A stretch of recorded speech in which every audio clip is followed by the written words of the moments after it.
The New River Gorge, trying to make sure people understand the importance of what the Department of Agriculture does. West Virginia is the only state in the Chesapeake Bay region that's meeting the 2025 restoration goals. We want to make sure that we continue to have the clean waters and the beautiful forests that make West Virginia tourism so popular. I'm Kent Leonhardt, and I'm asking for your vote in the May primary of 2024.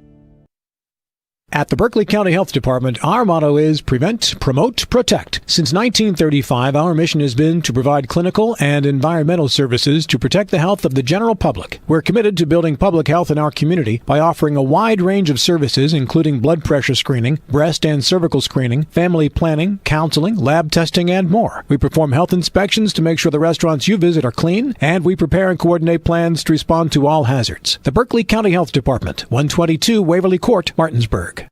Rox has 3 new chicken sandwiches for $4.99. They got the golden chicken sandwich, the hot honey mango, and one with the 4 basic food groups: chicken, buffalo, bacon, and ranch. Righteous! Rox Local Market. 3 new chicken sandwiches, just $4.99.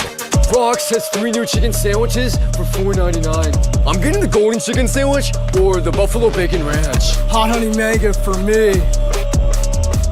Dude, you don't have any eyebrows. Rox Local Market. 3 new chicken sandwiches, just $4.99. The Skinner family has been representing West Virginians for more than 50 years. We've changed the name of our firm to Skinner Accident and Injury Lawyers because we want to be clear about what we do. We represent people who have been in car, truck, and other catastrophic accidents. We're here to be a voice for the injured and vulnerable, and we take that job seriously with deep commitment to serving our clients wherever they are. Just Google Skinner Accident Lawyer or visit SkinnerWins.com. We'll treat you like family.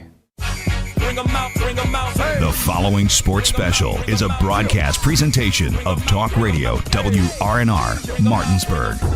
Dear Lord, the battles we go through life. Dear Lord, the battles we go through life. We ask for a chance is fair. We ask for a chance is fair. Chance to equal our strife. Chance to do it there. Chance to do it there. We should win. We should win. Let it be by the code. Let it be by the code. Faith and honor held high. Faith and honor held high. We should lose. We should lose. Stand by the road. Stand by the road. Cheers, the winners go by. Cheers, the winners go by. Day by day. Day by day. We get better and better. We get better and better. So we can't beat. We can't beat. Woo, beat. Who let the dogs out? It's time for the excitement of West Virginia high school football, featuring the Martinsburg Bulldogs. To get you ready for today's play-by-play action, we'll bring you interviews, in-depth analysis, and important game information on the pregame show. So let's get things started by going to the stadium and join our Talk Radio WRNR broadcast team. Good evening from Shenandoah Junction, West Virginia, as tonight the Martinsburg Bulldogs get their first road game of the season, coming here to Jefferson to take on the Cougars. Colin McLaughlin here for Talk Radio WRNR and TV10. Alongside me on the call is Dylan Bishop. Marcus Jordan is our cameraman, and back at the studio is Nick Versalini as we welcome you into the pregame show, brought to you by W. Arley Miller Systems, providing custom integration services like home and office automation, home theater networking, audio video distribution, and more. Call them at 304-350-1931 or visit WHMsystems.com. The rain, for the most part, is gone for now. Most likely sometime tonight. That probably will not be the case. The main concern here is the wind. For those tuned in on TV10 or our YouTube stream, you can kind of see it on the Martinsburg side right now. People with their tents brave enough to put them up, holding them down with straps and bungee cords, and that'll probably be the biggest fight of the night, not what's going to happen on the field. Yeah, it's going to be a problem for I think for everybody on all sides. Just the same as I think Martinsburg is going to be a problem for Jefferson tonight, and I don't know what's going to be moving easier, whether it's everything in the wind or if it's going to be the Martinsburg offense, because they've seemed unstoppable. Like they talk about immovable force versus all that thing. Martinsburg has been a just unstoppable force on offense, and the defense has been amazing as well. I mean, last week, another 60-plus point shutout against Hedgesville. And it was another one where I don't even know if Hedgesville crossed the 50-yard line. If they did, it didn't feel like they did. And they were able to throw the ball at will, pretty much. And I don't think that's going to be the case tonight. Anytime the weather starts to get involved in things, teams are going to keep the ball on the ground, or at least they should at least try to. So we'll see how it ends up unfolding tonight. But we've seen that Martinsburg can do both. Coy Fagan threw the ball in great ways last week, 4 touchdowns through the air. And the week before, he had 4 touchdowns on the ground. And Coach Walker basically just said, hey, we're giving his legs a break, so he can do either one. I think we're going to see more of the legs tonight, and we'll see what Jefferson can do to counter it. Because, they've seemingly come down a little bit from last year, but they've recovered pretty nicely over the last game or two. Looked better than maybe they did in the first game or two against Spring Mills and Sharando. But we'll see. It should be a fascinating game out here, see how the weather ends up putting another spin on it. Yeah, that's the big factor, it feels like, tonight. And when the rain does arrive, it'll make it even more likely that both teams will have to run the ball. And you mentioned potentially an even playing field because of that, but I think it's actually the exact opposite. I think it favors Martinsburg a lot more because we know how well they can run the ball and stop the run as well. Last week against Hedgesville, they had 27 rushing attempts, and net rushing yards was negative 31. So teams all the time against Martinsburg really struggle to run the ball. So it's going to be a big challenge if that's the only thing I feel like that Jefferson's going to be able to do if things do get as ugly as we anticipate it to potentially be with the rain and wind tonight. Yeah, Dylan Harrich, I think, has had his moments as a passer over the years, as obviously since we've seen him throughout the years now as, I think, a 3-year starter here at Jefferson, that he's a very good runner. When he steps back there and the pocket collapses or there's no one open, he can scramble very well. They don't do too much design run stuff with him. At least they haven't in the last few years. Maybe this year it's a little different. But as he progresses, he has his moments as a passer, but his strength has been scrambling, especially against Martinsburg. It's kind of been the only option. It's been their best offense against Martinsburg the last few years.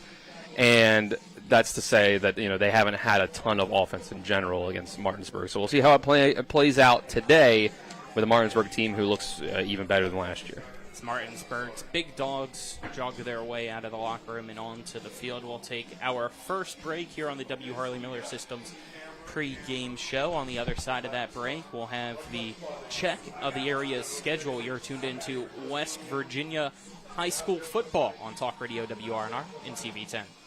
I pre-planned my funeral to make it easier on my family. They were relieved to know I'll get just what I want. My family actually thanked me for taking matters into my own hands. Turns out having this awkward conversation wasn't awkward at all. Pre-planning is my choice. There are certain things about me my family may not know. Now they won't need to guess. The choices are yours. The peace of mind is theirs. Pre-plan your funeral with Brown Funeral Homes and everything will be taken care of. Find out more online at brownfuneralhomeswv.com. Brown Funeral Homes, here for you. Hi, Crescia Hornby here. Larry DeMarco, broker of Modern Realty Results, believes he has some of the best real estate agents in the Eastern Panhandle. Agents at Modern Realty Results have years of experience and knowledge of the local real estate market. Agents within the office work as a team to provide quality customer service. We strive to always ensure client satisfaction through handling every transaction with honesty and integrity, all while offering competitive rates. Modern Realty Results is veteran-owned and managed. Please call us at 262-4222, modernrealtyresults.com. Mayhem is everywhere. I'm your new bangs, and you can't stop staring at me. That's it. Just tilt the rearview mirror over here. And while you're checking me out more times than a library book, your car is wandering into that lane over there. More bangs. Neat. And if you've got cut rate insurance, you could be paying for this yourself. So get Allstate. Call Martinsburg Allstate agent Gary Kelly today at 304-263-4596. A DUI arrest can have a devastating impact on one's life, your job, your driver's license, and in some cases, your very freedom. My name is Harley Wagner. I own and operate West Virginia's only exclusive DUI defense firm. Since 1999, I've been representing citizens throughout the Eastern Panhandle and state of West Virginia charged with DUI. Let my years of training and experience work for you. The initial consultation is free at the Wagner Law Firm in Martinsburg. Phone 304-901-7400 or online at westvirginiaduilawyers.com. We welcome you back to the W. Harley Miller Systems pregame show. It's now time for the check of the area schedule, brought to you by Rock's Local Markets. With convenient locations around the Eastern Panhandle, fast, fresh, friendly, Rock's. Hedgesville suffered its first loss of the season last week by a final score of 66-0 at Martinsburg, and are now 2-1 overall and dropped to 10th in this week's playoff ratings. Hedgesville looks to bounce back this week against the Washington Patriots as the Eagles finally host their first home game in over a year at Moomaw Stadium. Hedgesville head coach Matt Faircloth shared his thoughts on Washington. They're big play capable. You're watching them on film, and they're slinging the ball all around stadiums, and they got two backs that can really go. Like I said, that they're young athletes out on the perimeter. They run really good routes. They get open. They create space. And defensively, like I said, pressure. And I think that's what they've established. In the first 3 or 4 games of the year is they're coming after you. They're not going to let you get comfortable in what you're trying to do. So for us, it's getting back to the basics and making sure we understand that we got to protect inside gaps. If we're running outside, we got to protect outside gaps and keep everybody healthy. And we're going to have to go make big plays. And it looks like it's, calling for rain. So, rain games, you never know how it's going to go. Washington is off to its best start to a year in program history as they improved to 3-1 overall last week, thanks to a 40-36 win at home against John Marshall, ending the 5-game home losing streak. The Patriots are 9th in this week's playoff ratings and will take on Hedgesville tonight. Washington head coach Terry Ray had this to say about the Eagles. Hedgesville is playing good football. They're tough. They're gritty. They're going to pound the ball at us offensively. They do have pass threats. You have Gavin Young sitting out there. Their quarterback is a pretty good kid, sophomore. Defensively, they keep everything in front of them. They try to limit stuff. I know last week they played Martinsburg, and that doesn't tell a whole lot, but Hedgesville's playing good football. We got to be ready to play a football game on Friday. I like the fact that I didn't know that we're going to be their first home game this year on their new turf. There's definitely a rivalry between two schools because just the stuff you hear the kids walking around in hallways just talking about the Hedgesville-Washington game, not just in football, but in basketball and other sports. I like it. It's good. Coach Faircloth's doing a good job over there trying to build his program. I think this is going to be a big game for both of us. Last week, Spring Mills defeated the Musselman-Appleman 62-0 to improve to 4-0 overall and remain in first place in the playoff ratings. The Cardinals have outscored their opponents 190-0 so far and are looking for their 5th straight shutout victory as they head to Maryland tonight for a matchup with the 0-3 North Hagerstown Hubs. Spring Mills head coach Marcus Law shared what stands out to him about North Hagerstown. Well, they've got two special kids over there, number 4 and number 5. And number 5 can flat out fly. And I think he's the kind of kid that if you give him a crease, he'll take it and he'll definitely make you pay. I think defensively for them, number 9 for him, he's a physical, big kid. I think overall their team size is pretty big. And like I said, like I tell the guys, throw out the record. Again, you come in with a certain ranking on your chest, every team is going to want to give you their best shot. And so it's one of the things when you're going to get that first punch, what are you going to do? You're going to fall, you're going to stand back up there and get ready for the next round. So hopefully we get ready for the challenge that they're going to present. Lastly, Musselman fell to 0-4 on the year after a 62-0 beatdown at Spring Mills. However, they did move up one spot in this week's playoff ratings to 15th. This week, the Applemen are on bye before they play against the Martinsburg Bulldogs next week. Musselman head coach Brian Thomas shared their approach for this week. Yeah, I'll be honest with you. Every year is a little bit different. There's some years, you play a team of Martinsburg's caliber, the extra prep and the extra practice is good. I'll be honest with you, we're probably not even going to watch Martinsburg this week. We probably won't even work on Martinsburg this week. We got to do stuff within ourselves. We got to build up within ourselves a little bit. We can sit there and watch film on what somebody else does forever, no matter who it would be. But, we look at breakdowns of ourselves. And, now that we have 4 games on ourselves, we're able to compile almost like a clinic video on ourselves and say, hey, look what we did this game. game compared to this game compared to this game, against this front, against this look, and then, when they ran this play. So, right now we're worried about healing up, getting better, fixing technique stuff with us, going through and saying, hey, this is what we've messed up the most in our first 4 games, so this is how we now drill that to fix that. So that's kind of our big focus this week. That concludes the Rocks Local Market Check of the Area schedule. We'll continue more of the W. Harley Miller Systems pregame show right after this. You're tuned into West Virginia High School EPAC football on Talk Radio WRNR and TV 10.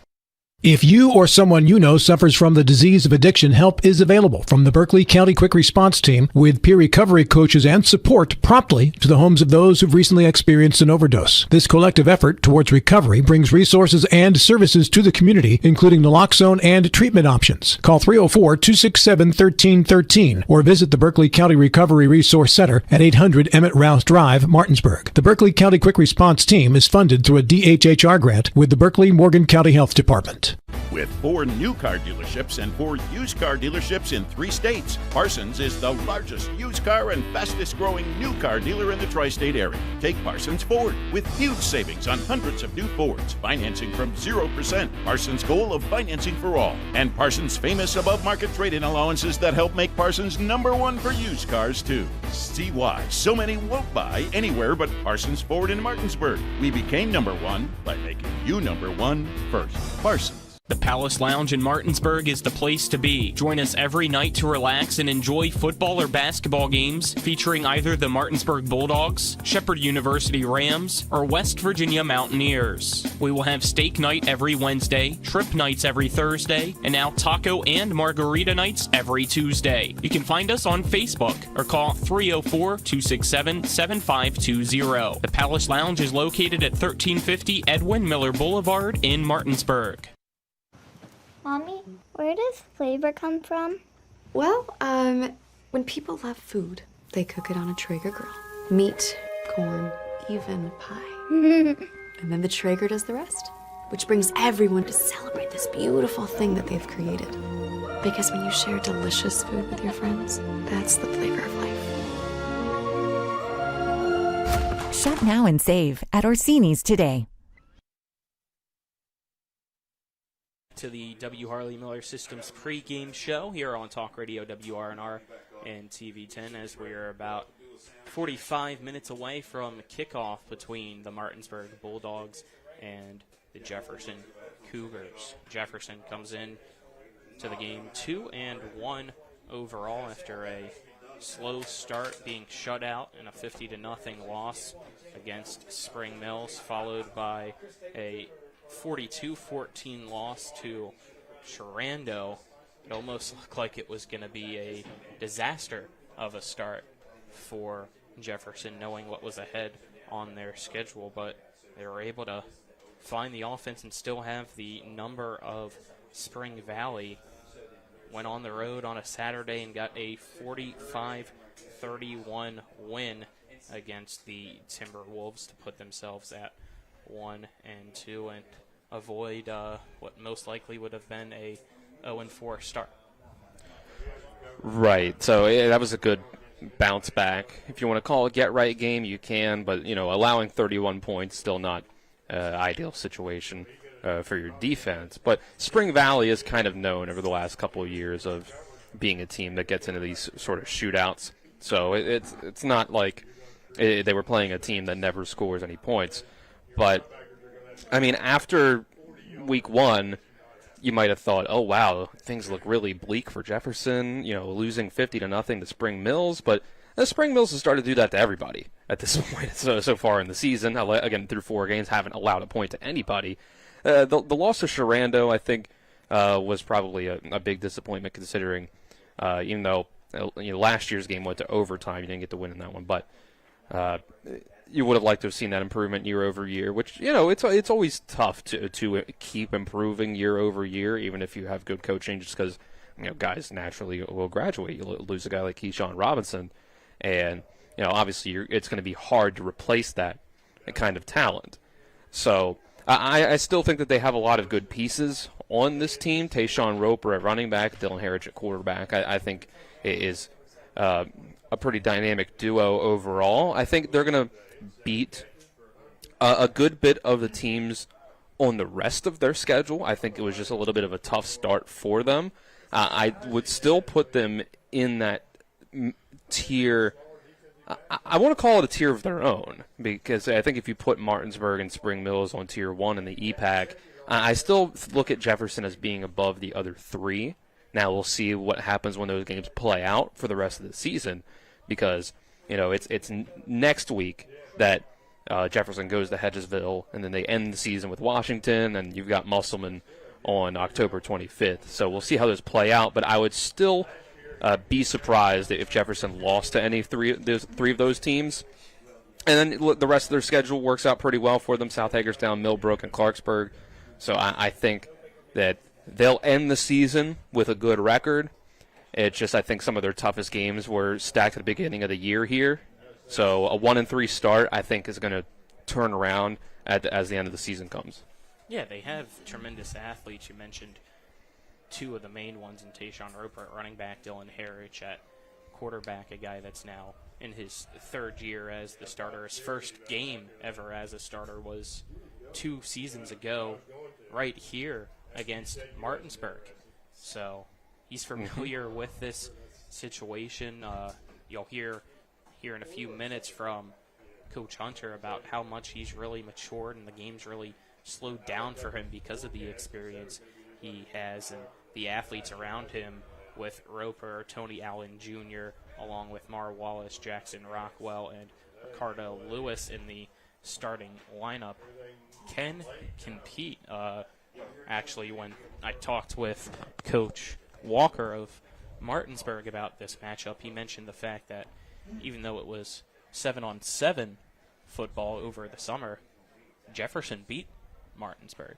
So the big difference between these two, and what's really been the big difference in a lot of these things when these two teams match up, is the line and the pressure that Martinsburg's offensive and defensive line is able to go up against Jefferson. It's pretty much night and day. So yeah, the athletes for Jefferson, no matter how good they are, can't really do anything, because by the time they get the ball, Martinsburg's there. Martinsburg dominates in the trenches. It's a big part of what they do to every team. It does make a difference. Hey, we talked about last year Spring Mills, how they were good with the only 3-year starter in the EPAC and Max Anderson. This is a 3-year starter now in Dylan Harrich. So that can make a big difference with an experienced quarterback. So we'll step aside now, take another break here on the W. Harley Miller Systems pregame show. On the other side of that break, you'll hear from Craig Hunter, the head coach of the Jefferson Cougars. This is West Virginia High School Football and Talk Radio, WRNR and TV10. I'm Jonathan Bodwell, Bodwell Insurance Solutions, your local Medicare and life insurance agency. We are here to help you navigate the Medicare maze. We represent all of the major carriers, and you do not pay any more to go through us than if you go directly through a carrier. But if you go through us, you have a local professional to help you with all your Medicare needs, not a voice that could be in some other part of the world. Bodwell Insurance Solutions, your local Medicare agency. BodwellInsuranceSolutions.com or 304-283-0864. Life is evolving. Over the past decade, the way we do almost everything has changed. Get on your phone, see something you like, click on it, and it shows up at your door. Why should the way you have your car serviced be any different? Why waste your time going to a dealership service department when Hagerstown Ford and Hancock Chevrolet will come to you? They service all makes, all models, and offer full parts and labor warranties. Hagerstown Ford and Hancock Chevrolet will come to your door or office and service your vehicle while you're doing what you need to be doing, conducting that business meeting or mowing the lawn. Why take time out of your busy schedule when you don't have to? Hagerstown Ford and Hancock Chevrolet's friendly, knowledgeable staff will come to you where you live or where you work for full service maintenance, from oil changes to tire rotations, brakes, batteries, multi-point inspections. They handle it all. Hagerstown Ford and Hancock Chevrolet is committed to delivering the best of the best to their customers. Trust them to service your vehicle where you're at home or at work. Skip the time-consuming and terminal wait at the dealership. Schedule your appointment at FordofHagerstown.com or HancockChevy.com. WV Medicine Surgery welcomes Dr. Anthony Mark, Dr. Alexandra Zubowicz, and Dr. Rebecca Schuford. Our expert team of board-certified surgeons combines state-of-the-art technology with patient-centered medical care. With 2 convenient locations, WV Medicine Surgery offers a variety of surgery options featuring revolutionary treatments that result in better surgical outcomes and quicker recoveries. Now accepting new patients. For appointments, call 304-596-2150. Welcome back to the W. Harley Miller Systems pregame show. It's now time for our coaches' interviews, brought to you by Parsons Ford of Martinsburg at 1400 Shepherdstown Road and online on parsonsford.com. They became number 1 by making you number 1 first. Parsons. I'm now joined by the Jefferson football head coach, Craig Hunter. Coach Hunter, your team coming off a bye week. What did you guys focus in on during that time? Focus on a lot of technical things this past week, a lot of tackling. Blocking scheme, understanding what we need to do individually and team-wise to get better as a team. That's pretty much what we focused on during the bye week. And then overall, as a season, you guys are off to a 1-2 start. Just tell us a little bit about your overall thoughts here and only 3 games in. I feel every game we talk every week. I feel like every game we have continually gotten better. So hopefully, we'll get better this week and continually get better and keep working on things that we need to do to continually try to get wins. And I think that's what we've done each week, is gotten better offensively and defensively. So hopefully we'll strive to do that this week against this tough opponent we got this week. You mentioned, let's get right into it. It's Martinsburg week for you guys here at home. What I guess is just the excitement around getting another shot against the Bulldogs. Yeah, it's always excitement about, getting ready to try to get another shot against the Bulldogs. Everybody knows that they haven't really lost to an EPAC opponent in years. So, everybody's always looking for that. So, it's always excitement. The kids are excited. They know these young men, these young athletes they play with them their whole lives. So it's always fun for them to get a chance to go up against their peers. We talked a little bit about it last year as well. It seems like, especially in this area, maybe even in the entire state, there is an intimidation factor when it comes to Martinsburg. How do you make sure that your team, though, as best as you can, doesn't feel that intimidation? Hopefully, it's that way because they played these guys their whole life, from midget league all the way up until high school. They played against these guys. So hopefully, they know them, we know each other. They won't be intimidated by, anything that's going to happen during a game. What stands out to you about this year's Martinsburg team? Just their overall athleticism. And they're really fast. They get to the ball. They run to the ball. Their ability to run the football with Coy and Buskey back there, and then able to take shots deep on you with the receivers that they have. So they're just always been a well-balanced team as far as being able to attack you, and their defense just gets after you, and they stay after you constantly. So there's no let-up. So you got to be ready for that. What's your team need to do to be best executed in Friday's game? Just that, execute the game plan, execute technically, take care of the football, and be sound, play sound football. Who are some of the guys that have really stepped up so far here this year for you guys? Dylan, of course, Tayshawn, Tony Allen, Jackson Rockwell, Demarius Wallace, and Leland Benner has done a good job on the defensive side. Those guys have all stepped up for us and helped us out, getting Landon Zimmerman, Takeem Drake, who we didn't know he was going to be able to play inside backer for us this year, but him stepping up, coming and playing inside. A lot of those guys have been a great addition to our team this year and helping us out to help get the wins that we need to get to continue to strive for what our goals are this year. You mentioned Dylan there in that mix of your key guys, and I'll focus on him. So for this question, a few years ago it was his first game getting to play against Martinsburg. How much have you really seen him grow since then? Just the game has slowed down. The first game against Martinsburg, everything's happening so fast. Their relentless pressure that they put on you. I think the game is really starting to slow down for him so he can understand what's going on around him. The pressure doesn't get to him as much. That's the growth that I've seen with him over the last couple of years, how much the game has slowed down for him, and he's able to execute more because of that asset that he's acquired as the game slowing down. All right, Coach Hunter, anything else? If not, we'll get to the fun question.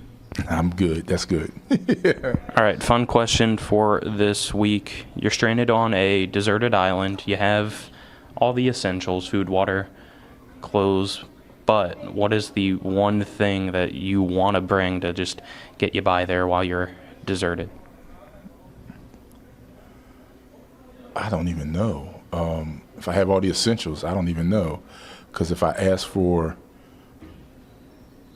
if I ask for my phone, I would need electricity. So I don't know. I would need something to be able to stream something. I got to watch some TV or something. I need something to stream. So that will be it. All right. Thank you, Coach. Best of luck this Friday. Thank you. That was our coaches' interviews brought to you by Parsons Ford of Martinsburg. They became number one by making you number one first. Parsons back with more of the W. Harley Miller Systems pregame show right after this. You're tuned into West Virginia High School Football and Talk Radio WRNR and TV 10. When will I be able to retire? How do I make the most of the money I have? How can I leave a lasting legacy to my loved ones? I'm John Everson, Private Wealth Advisor with the Mirius Group, a private wealth advisory practice of Ameriprise Financial Services Incorporated. Call us today at 304-263-4343 to help you make the most of your financial future. Our office is located at 1270 Winchester Avenue, Martinsburg, West Virginia. Ameriprise Financial Services Incorporated, member FINRA and SIPC. This is John Hardy. I'm asking for your support to elect me as Berkeley County Commissioner. I have had the privilege to serve in the West Virginia Legislature for the past 6 years and will use my experience to serve Berkeley County better. I will continue working at the state and county level to improve our local road systems, control residential growth, and remove inequitable local fees. John Hardy, lifelong resident, local businessman, effective leader, and proven fiscal conservative. Vote John Hardy for Berkeley County Commission on November 5th. Paid for by candidate. I'm John Doyle, and I'm running for the state Senate in the 16th Senatorial District. I stand strongly for your right to repair any product you purchase. Presently, manufacturers are permitted to retain as proprietary information that is necessary to repair that product. And I think that's wrong. I think you should be guaranteed that information so you can repair it yourself or take it to your friendly neighborhood repair person. I ask for your vote on November 5th, authorized by Doyle for the Eastern Panhandle, Alan Stern, Treasurer.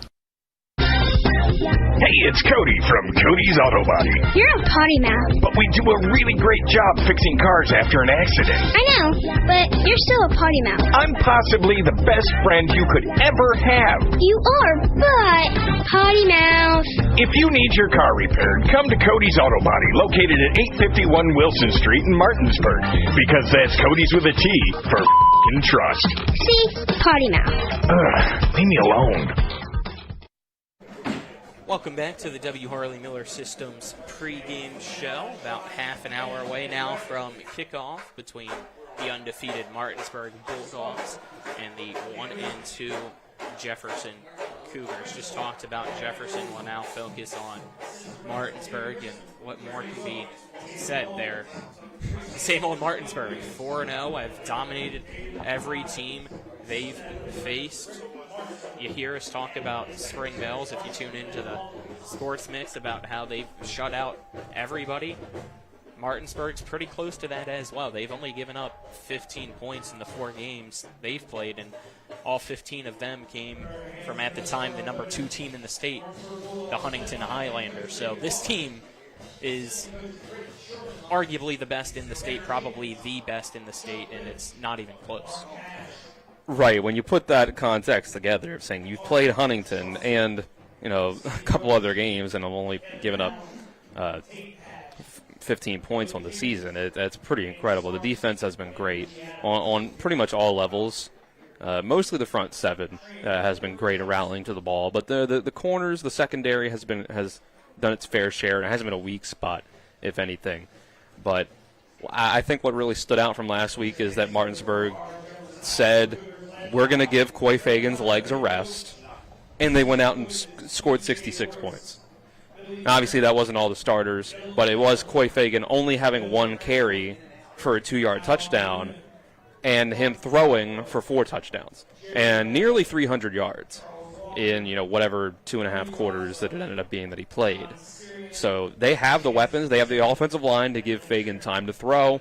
They have the running game to keep the defense honest so that they can't sell out against the pass and, just drop 7, drop 8 guys because you'll get killed. They have the wide receivers on the outside. They have, Boston Todd, Braden Miller have been great in the short and intermediate game when it comes to making those plays, getting open, making runs after the catch. And then Kyrie Bunny has been great over the top of the defense as that deep threat as well. And Boston Todd and those guys are definitely fast enough to take the top off the defense as well. That's kind of just been their roles in the offense, as Kyrie kind of being that X receiver on the outside, meant to be that guy that you send deep over the top. It's a incredibly complete team. Any team that faces them is going to have a bunch of problems stopping it, whether it's passing or throwing, whether it's offense or defense. It starts at the lines, as you kind of mentioned in the first segment. Martinsburg just dominates on the defensive and offensive lines to the point where that is where most games are won. If you can't get things going if your offensive line can't block, your offense isn't going to go anywhere, and it's just completely going to be shut down. And if your defensive line does win up front, then you're going to give your offense so many opportunities to go out and score points on the board, and Martinsburg does both of those. So it looks like Martinsburg's heading to the locker room. Jefferson's still out on the field executing its final portion of its warm-ups. We'll step aside and take another break here on the W. Harley Miller Systems pre-game show. On the other side of that break, you'll hear from Martinsburg head coach David Walker, as well as a few players from the Jefferson side of things. You'll hear from Tayshawn Roper, and from the Martinsburg side, you'll hear from Braden Miller. This is West Virginia High School football on Talk Radio WRNR and TV10. Rox has 3 new chicken sandwiches for $4.99. They got the golden chicken sandwich, the hot honey mango, and one with the 4 basic food groups: chicken, buffalo, bacon, and ranch. Righteous! Rox Local Market. 3 new chicken sandwiches, just $4.99. Rox has 3 new chicken sandwiches for $4.99. I'm getting the golden chicken sandwich or the buffalo bacon ranch. Hot honey mango for me. Dude, you don't have any eyebrows. Rox Local Market. 3 new chicken sandwiches, just $4.99.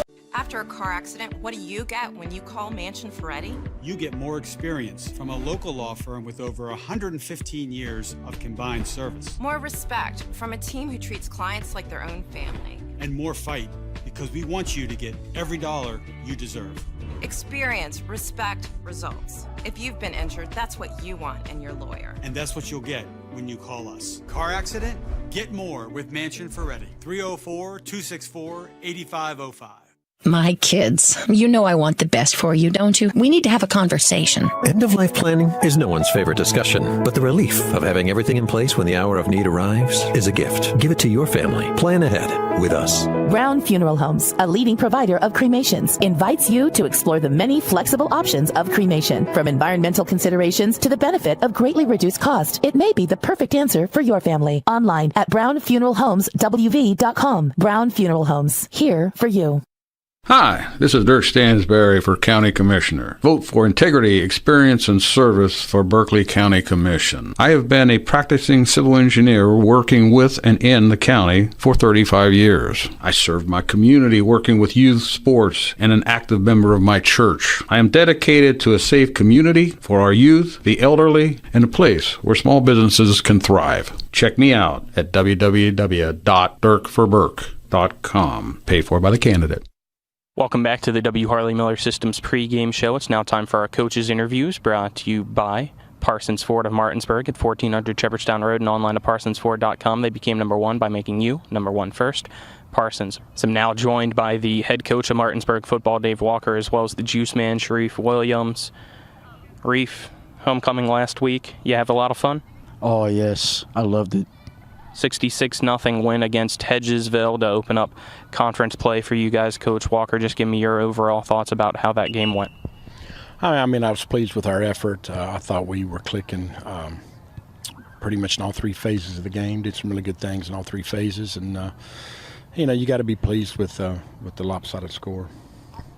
You guys kind of had a slow start because of really just chewing of the game clock on the Hedgesville side of things, but the offense really exploded, especially there late in the second half. I think it was 3 touchdowns within the final 3 minutes or so of that first half. Just talk about the explosiveness and the, I guess, multitude of differences that you guys are able to do on the offense of taking long drives, still punching it in, or even one play breaking it open.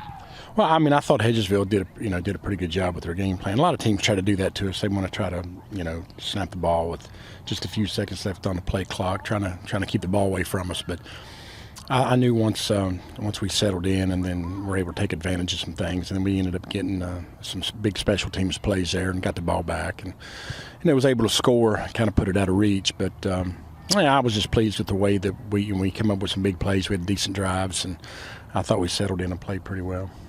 Then on the defensive side of things, you guys are able to put together another shutout win. Just talk a little bit about their performance. Well, defensively, I thought we played very physical. Hedgesville tried to come in and run the football, and they did a couple good things there on us early on. But I thought up front we played well, and guys ran to the ball well, and were just able to limit their opportunities.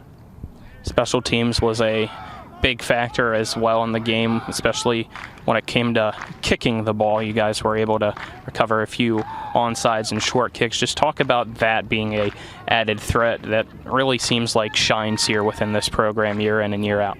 Well, we spend a lot of time working on it, and it's just another thing that teams have to work on in preparation for us. But we thought we saw some things that we could do to take advantage of, and we were able to. And I was glad we were able to kick a field goal there at the end to work on that a little bit as well. So I thought our kicking game looked pretty good. Kickoffs were pretty good. We kicked some deep, and the guys did a really good job in coverage. What are some things that you still feel like you guys need to build off and improve on after that game? Penalties. And we've had some holding penalties, some infractions that we need to do a better job cleaning up. Penalties, it seems like, is always the answer to that question when it comes to improving in on things, and not trying to make it super blunt, but what do you feel like it's going to take to fix that issue that seems like to be a reoccurring theme on a weekly basis? Well, we just got to keep coaching them, coach them better, do a better job maybe coaching, and just, be persistent with what we're doing, and just stay true to the course, and, keep, We have thought about implementing a stupid penalty club. If you've committed a stupid penalty, they got to do some extra conditioning, but we've not quite got there yet. But that's probably the next step if we don't clean it up here in the next week or so. What are your thoughts on that, Juice Man? You like the idea? Punishment if there's a penalty? I mean, nowadays I think it's just soft, but you think they're soft? I guess so. I mean, it's understandable though. It is what it is. All right. This week it's Jefferson. First road game, which is weird to say here almost halfway through the regular season now. But what are your initial thoughts and what stands out to you about this year's Jefferson Cougars? They're very athletic. They've got some really good athletes. They run really well, a lot of speed. Great team speed, and we played them in 7-on-7 this year, and they beat us in 7-on-7. So they're definitely very athletic, as they always are. What do you feel like you guys will need to execute successfully to get the win? Obviously we don't want to let them get behind us. I think defensively we got to play really well, and then offensively we've got to put together some drives, and get in the end zone. All right, Coach. Anything else? If not, we'll get to the fun question for the week for both of you. I'm ready for the fun question. All right. It's more of a trickier one, I'd say, this week. Put some thought into it. You're stranded on a deserted island. You have all the essentials, food, water, and all that simple things in life. But what is the one thing that you want to be able to bring that you feel like you couldn't go without? Otherwise, you'd probably go crazy. So I'll let you go first, Juice. If not, you can give it to Coach Walker first if you need more time to think. Definitely snacks. Snacks? Yeah. All right. Yeah. Any snack in particular? What's your favorite thing to snack on? Oh my goodness, I got so many. I like graham crackers and pecan rolls. All right. How about you, Coach? If I was on a deserted island and I had to bring one thing, probably either my guitar or something to listen, earbuds or something, listen to music. something music related probably. All right. Thank you guys for the time. As always, appreciate it, and best of luck this week against Jefferson. Thank you. That was our coaches' interviews brought to you by Parsons Ford of Martinsburg. They became number one by making you number one first. Parsons back with more of the W. Harley Miller Systems pregame show right after this. You're tuned into West Virginia High School football on Talk Radio WRNR and TV10. Drive More Days is back at Carter Myers Automotive.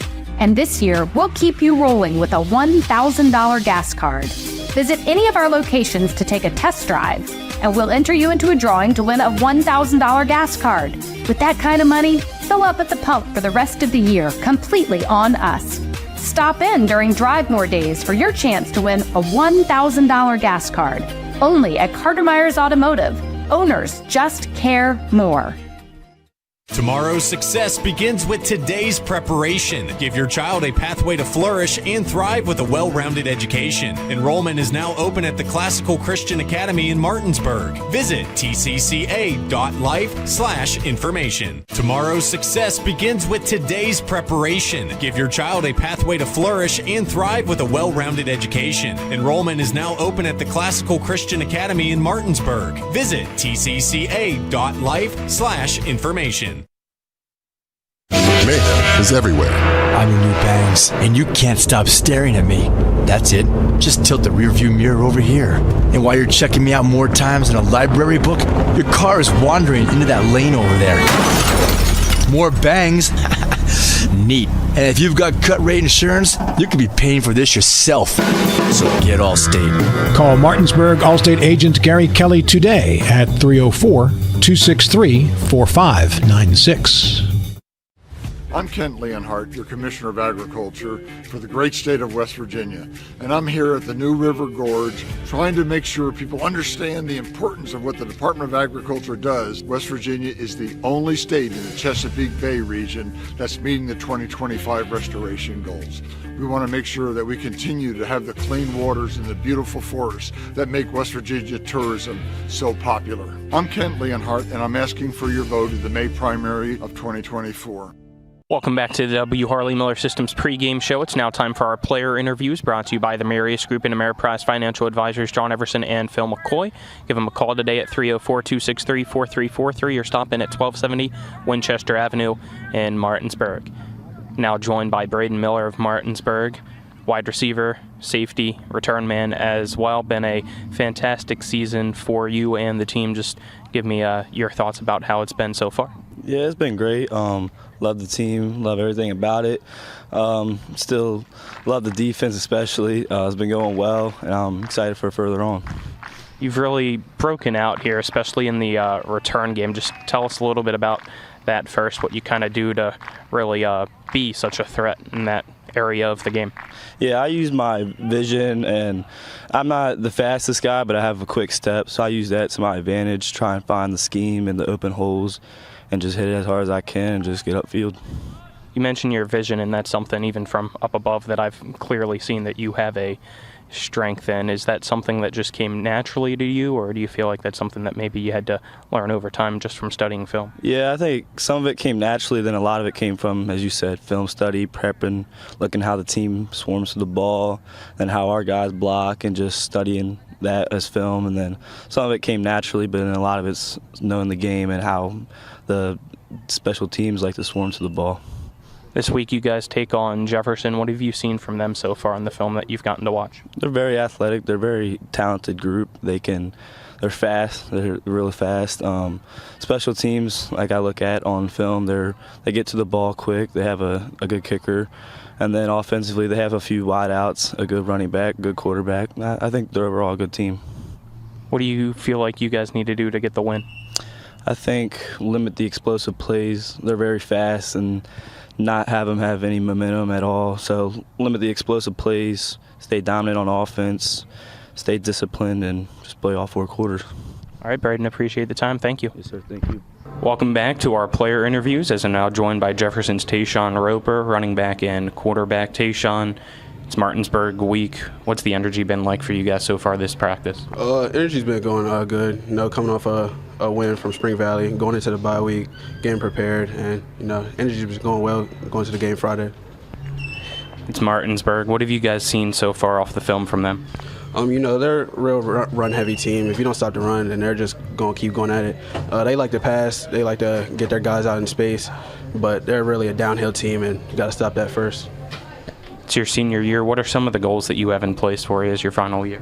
I want to be an all-state running back. I want to rush for 1,000 yards and just compete for a title. You guys are so far 1-2 on the year. How do you feel like the season's gone? I feel like it's going pretty good. We first 4 games pretty tough, but we've been fighting, picking it up, learning more and more. But we feel pretty confident. What do you guys feel like you need to do to get a win against Martinsburg? Just stick to the game plan. Everybody has to be together, good chemistry, and just go out there and play with your heart. All right, man. Thank you. Appreciate the time. As always, best of luck. That was our player interviews, brought to you by the Marius Group and Ameriprise Financial Advisors, John Everson and Phil McCoy. Give them a call today at 304-263-4343. Stop by, schedule an appointment at 1270 Winchester Avenue in Martinsburg. We're back for more of the W. Harley Miller Systems pregame show. Right after this, you're tuned in to West Virginia High School EPAC football on Talk Radio WRNR and TV 10. The Skinner family has been representing West Virginians for more than 50 years. We've changed the name of our firm to Skinner Accident and Injury Lawyers because we want to be clear about what we do. We represent people who have been in car, truck, and other catastrophic accidents. We're here to be a voice for the injured and vulnerable, and we take that job seriously with deep commitment to serving our clients wherever they are. Just Google Skinner Accident Lawyer or visit SkinnerWins.com. We'll treat you like family.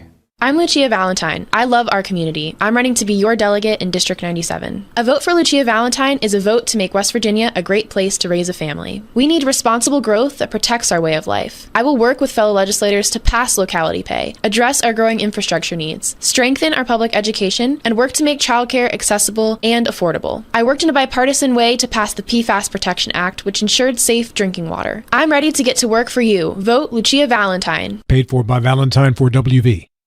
When you're looking for the perfect gift, look no further than L.A. Roberts Jewelers at 146 North Queen Street in downtown Martinsburg. Choose from a huge selection of unique items, from the finest diamonds that make your eyes sparkle to exquisite timepieces, figurines, and collectibles. Buying from L.A. Roberts Jewelers means that you've made the decision to do business with people who've excelled in the industry for more than 100 years. They'll be here tomorrow when you need them, and if you need your jewelry or your watch repaired, they'll do that too. L.A. Roberts in downtown Martinsburg. Old World Jewelers for a new age.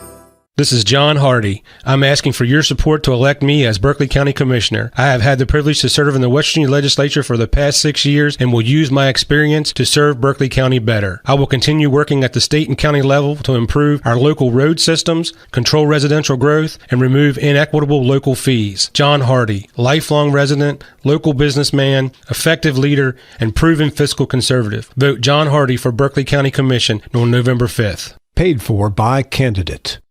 High School as the national anthem comes to an end from the Jefferson High School marching band. I'm Colin McLaughlin. Alongside me is Dylan Bishop. Our cameraman is Marcus Jordan, and back at the studio is Nick Verzolini. You'll hear from him at halftime along with post-game with some scores from around the state, as we will now get you our starting lineups, brought to you by Bodwell Insurance Solutions, a local professional to help you with all of your Medicare needs. Visit BodwellInsuranceSolutions.com or call 304-283-0864. First for Jefferson's offense. On the offensive line, you have number 53, Noah Bajent, number 64, Kirk Waldeck, number 66, Silas Spett, number 75, Channing Proctor.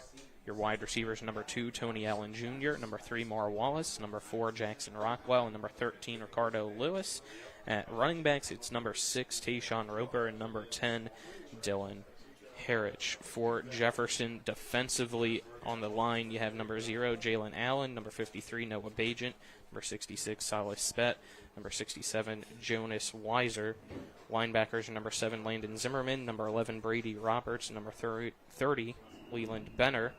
Corners are number 2, Tony Allen Jr., number 3, Maura Wallace. Safeties, it's number 10, Dylan Harrich, and number 4, Jackson Rockwell.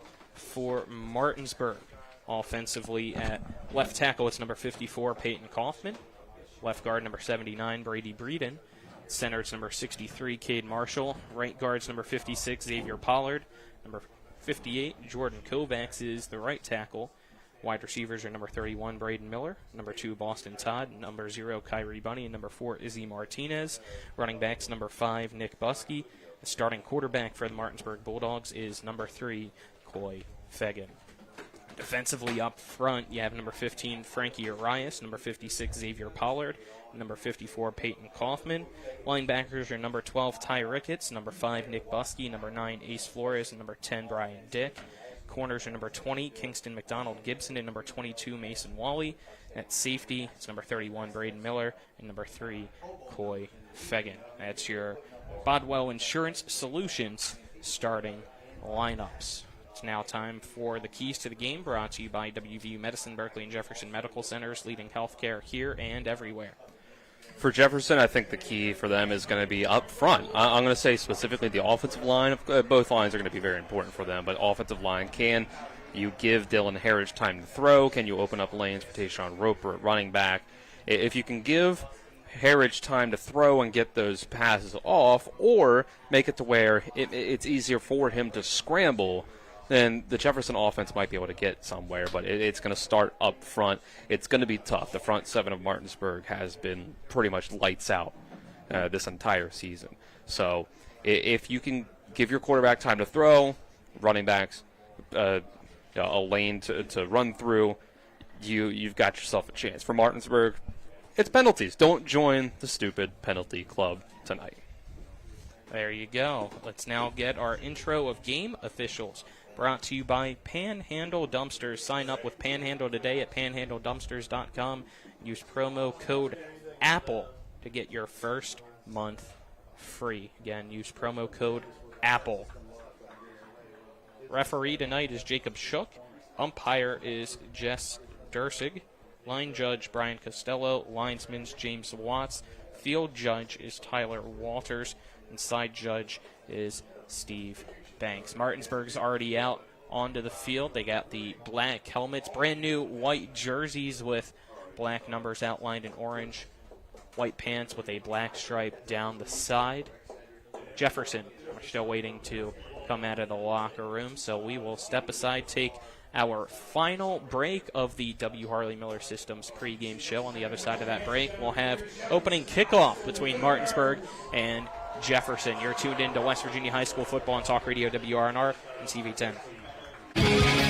And that concludes today's pregame show. We play every play like it's the most important play of the game. Who let the dogs out? Coming up next, it's the starting lineups, opening kick, and play-by-play action of West Virginia High School football. Today's game is being brought to you by Orsini's Home Store, Century 21 Modern Realty Results, Cody's Auto Body, the Palace Lounge, CMA Honda, the Berkeley County Health Department, Skinner Accident and Injury Lawyers, Brown's Funeral Home and Cremations, Hagerstown Ford, the Mansion Ferretti Law Firm, the Mirius Group of Financial Advisors, Bodwell Insurance Solutions, W. Harley Miller Systems, Smallwood and Small Insurance Agency, CMA Chrysler Dodge, WVU East, the law firm of Burke, Schultz, Harmon, and Jenkinson, RAI Properties, Parsons Ford, Rocks, John Hardy, Gary Kelly Allstate, and Panhandle Dumpsters. And now, let's go back to the field and rejoin our Talk Radio WRNR broadcast team.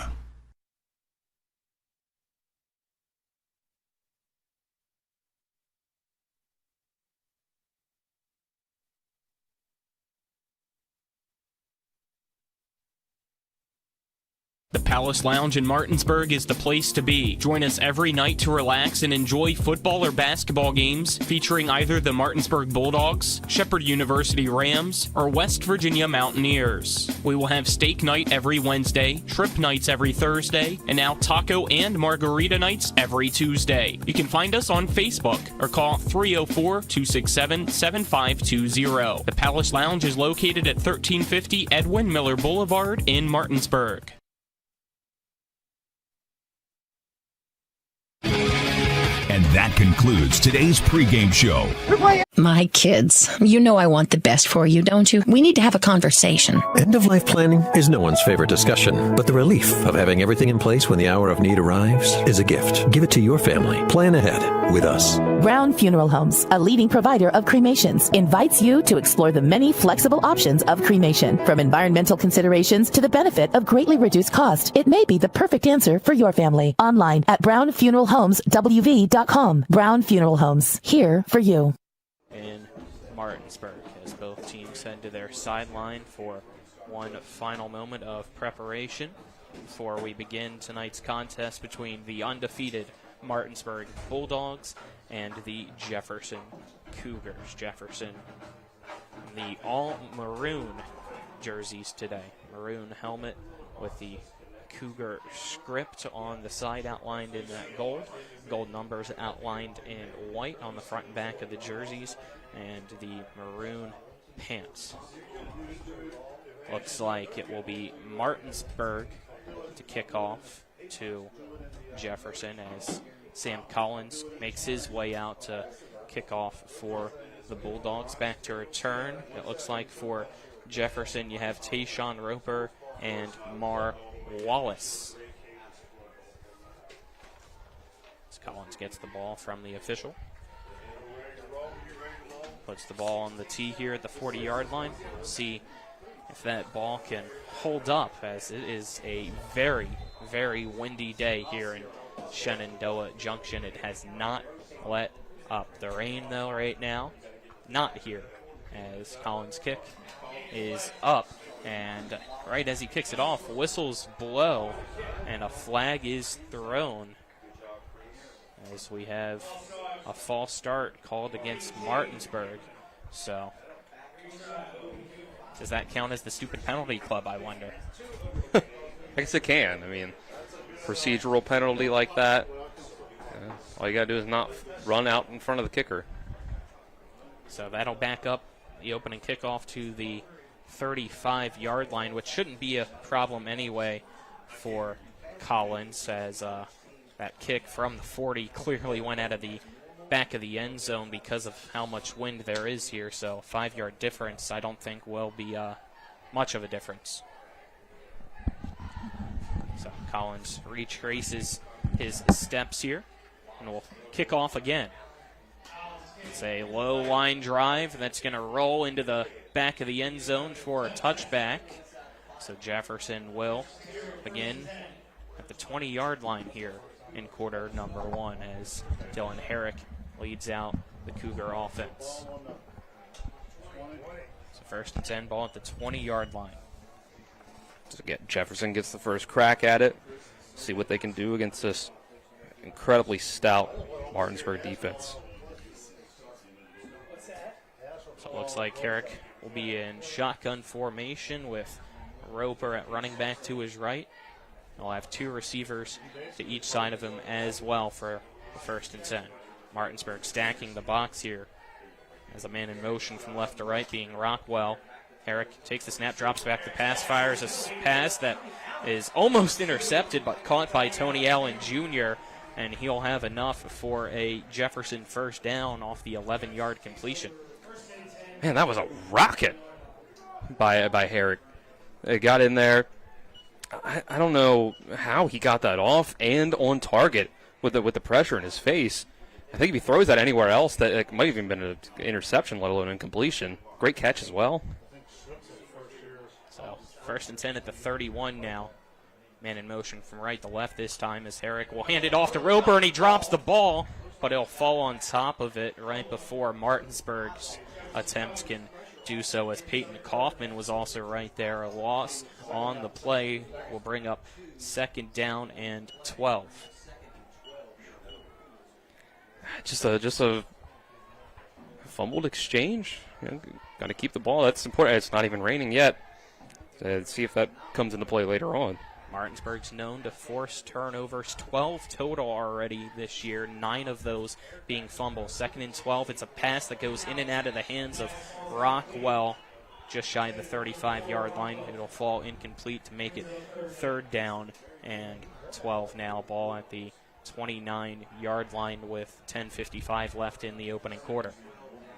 just a little off target.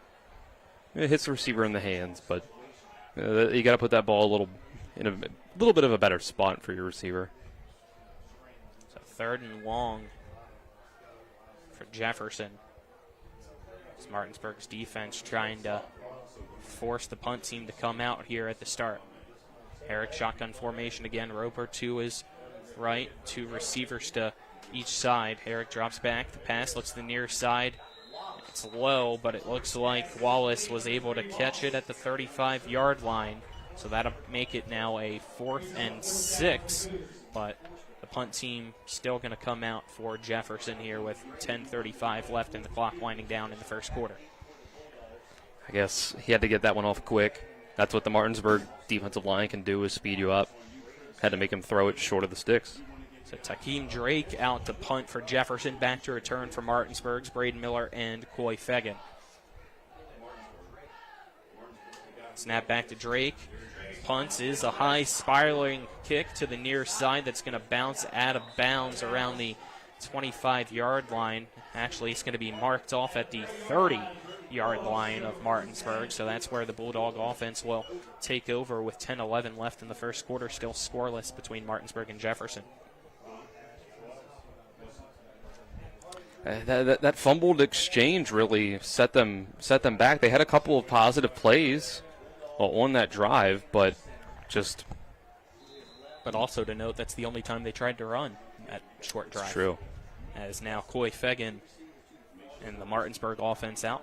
Fegan gets the snap. It's a quarterback keeper. He'll run to the near side, split 2 defenders, lose the ball at the 50, but he's able to tap it out of bounds. So that's enough for a Martinsburg first down, a gain of 19, as they say the ball went out of bounds at the 49, but carrying the ball so far has been a difficulty on both sides now. Yeah, I think you see right away they're not resting for Coy Fagan's legs this week. That could have been broken all the way. Yeah, he tried to go for a stiff arm, and while trying to change the ball into his opposite side, he just lost it. So 1st and 10 at Martinsburg's 49. Fegan takes the snap. This time he hands it to Buskey. Goes straight up the middle across the 40. Will be brought down just shy of the 35 at the 36-yard line. Another first down for Martinsburg as the ground game working so far, putting them in Cougar territory. A big hole opened up, and Buskey found it, burst through it. Martinsburg going quickly here, no huddle. Again, Buskey with the carry, breaks through one tackle, tries to slip through another, but he's going to get tripped up inside the 30 down at the 27-yard line. And it looks like it's enough for another Martinsburg first down. Exactly 10 yards, I think they got. And Martinsburg is moving the ball. You got 3 receivers to the far side, 1 to the near side being Kyrie Bunny. Fegan shotgun formation. Buskey now lined up to his left, 1st and 10 at the 27. Snap back to Fegan. Read option. He keeps it, runs the near side as a block from Bunny, tries to stiff arm a man at the 10. He slips through the tackle, goes into the end zone for a touchdown, but a flag is thrown behind Fegan, and it looks like this one's coming back here with 9:09 left in the first quarter. It was in the area of where Bunny was holding that block. Maybe it's a holding against him, potentially. And it looks like it is a holding penalty against Martinsburg. The penalties again. Springing a touchdown. Although, maybe that isn't a touchdown if that's a legal block. Yeah, that could have always been the case there. But still, look at how Martinsburg is running the ball. So with absolutely no problem. Gain a yard technically after that. So it's 1st and 9 at the 26-yard line. Fegan loses the ball, now slips through a tackle, floats a pass since he was behind the line of scrimmage. He had Kyrie Bunny wide open on the near side, but he overthrew him by 5 yards. And that's his first pass attempt. A broken play from the beginning. Smart heads-up play by Fegan to realize he can still throw the ball. That should have been a touchdown. It should have. I don't know if the wind or just a bad throw, a mix of both, as we now have an official's timeout as there's an injured Martinsburg Bulldog. Jay Sean Durding was limping off to the far sideline. So he's out for a little while. You still have 3 wide receivers to the far side, 1 to the near side. Fagan shotgun formation, Buskey to his left. Fagan takes the snap, keeps it on the near side, trying to tiptoe down the sideline, but he's going to be pushed out of bounds. Doing so was Tony Allen Jr., but that's enough for another Martinsburg first down as Fagan goes out at the, it looks like, 12 line of Jefferson. Every run play for Martinsburg so far has gotten at least 10 yards. And it's been just dominant. 8:40 left in the first. First and 10 at the 12. Fagan. Read option. And he's going to be tackled for a loss. Jalen Allen gets him in the backfield. A loss of 4 on the play. Might even be 5 or 6 from where they're spotting it. Yeah, you might be right. I think 6. Yeah, a loss of 6. I mean, I think a block just blew up that time. Allen was able to come through the line, get past his man. I don't know if it was one of those counter plays of pulling the guard that allowed him to get through. He came off that right side against Pollard and Kovacs. It's now the 2nd and 16. It's a screen pass. The far side, that is caught, but immediately going to be stopped as making the tackle is Dylan Herrick. As making the catch, I believe, was Dirting, so he's back into the game pretty quickly. Gain of about 4 on the play will bring up a 3rd and 12. Still scoreless here in the first between Martinsburg and Jefferson. 7:35 left in quarter number 1. A big opportunity for Jefferson. Hold him to 3. 3rd and long. You have 3 receivers near side for Martinsburg, 1 to the far side. Fagan shotgun formation. Nick Buskey, the running back, to his right. Marshall snaps back to Fagan. It's quarterback keeper. Fagan goes up the middle, lowers his shoulder, bounces off a tackle, stumbles forward, and will be brought down at the 5-yard line. So that'll bring up a 4th and short. And it looks like Martinsburg's going to keep the offense out there. They have to get to the 2 for a first down. Need about 4 yards. The way they've been running the ball, I think they can do it. They got 8 on that one. Same formation. Jefferson stacking the box as Martinsburg tries to go with a hard count to get him to jump. So they now get the play call in.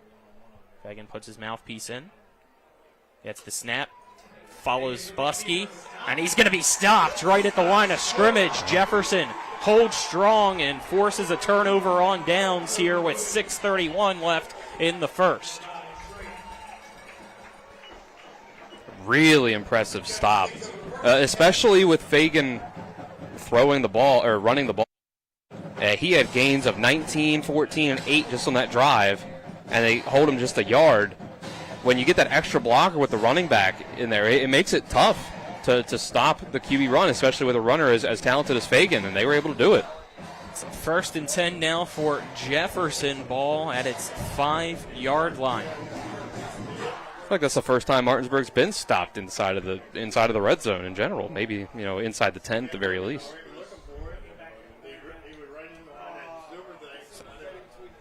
Two receivers near side, 1 to the far side as Herrick will hand it off to his running back Roper. It goes right up the middle, but is met by Braden Miller. A gain of 7 on the play. Stops him at the 12 to bring up a 2nd and 3.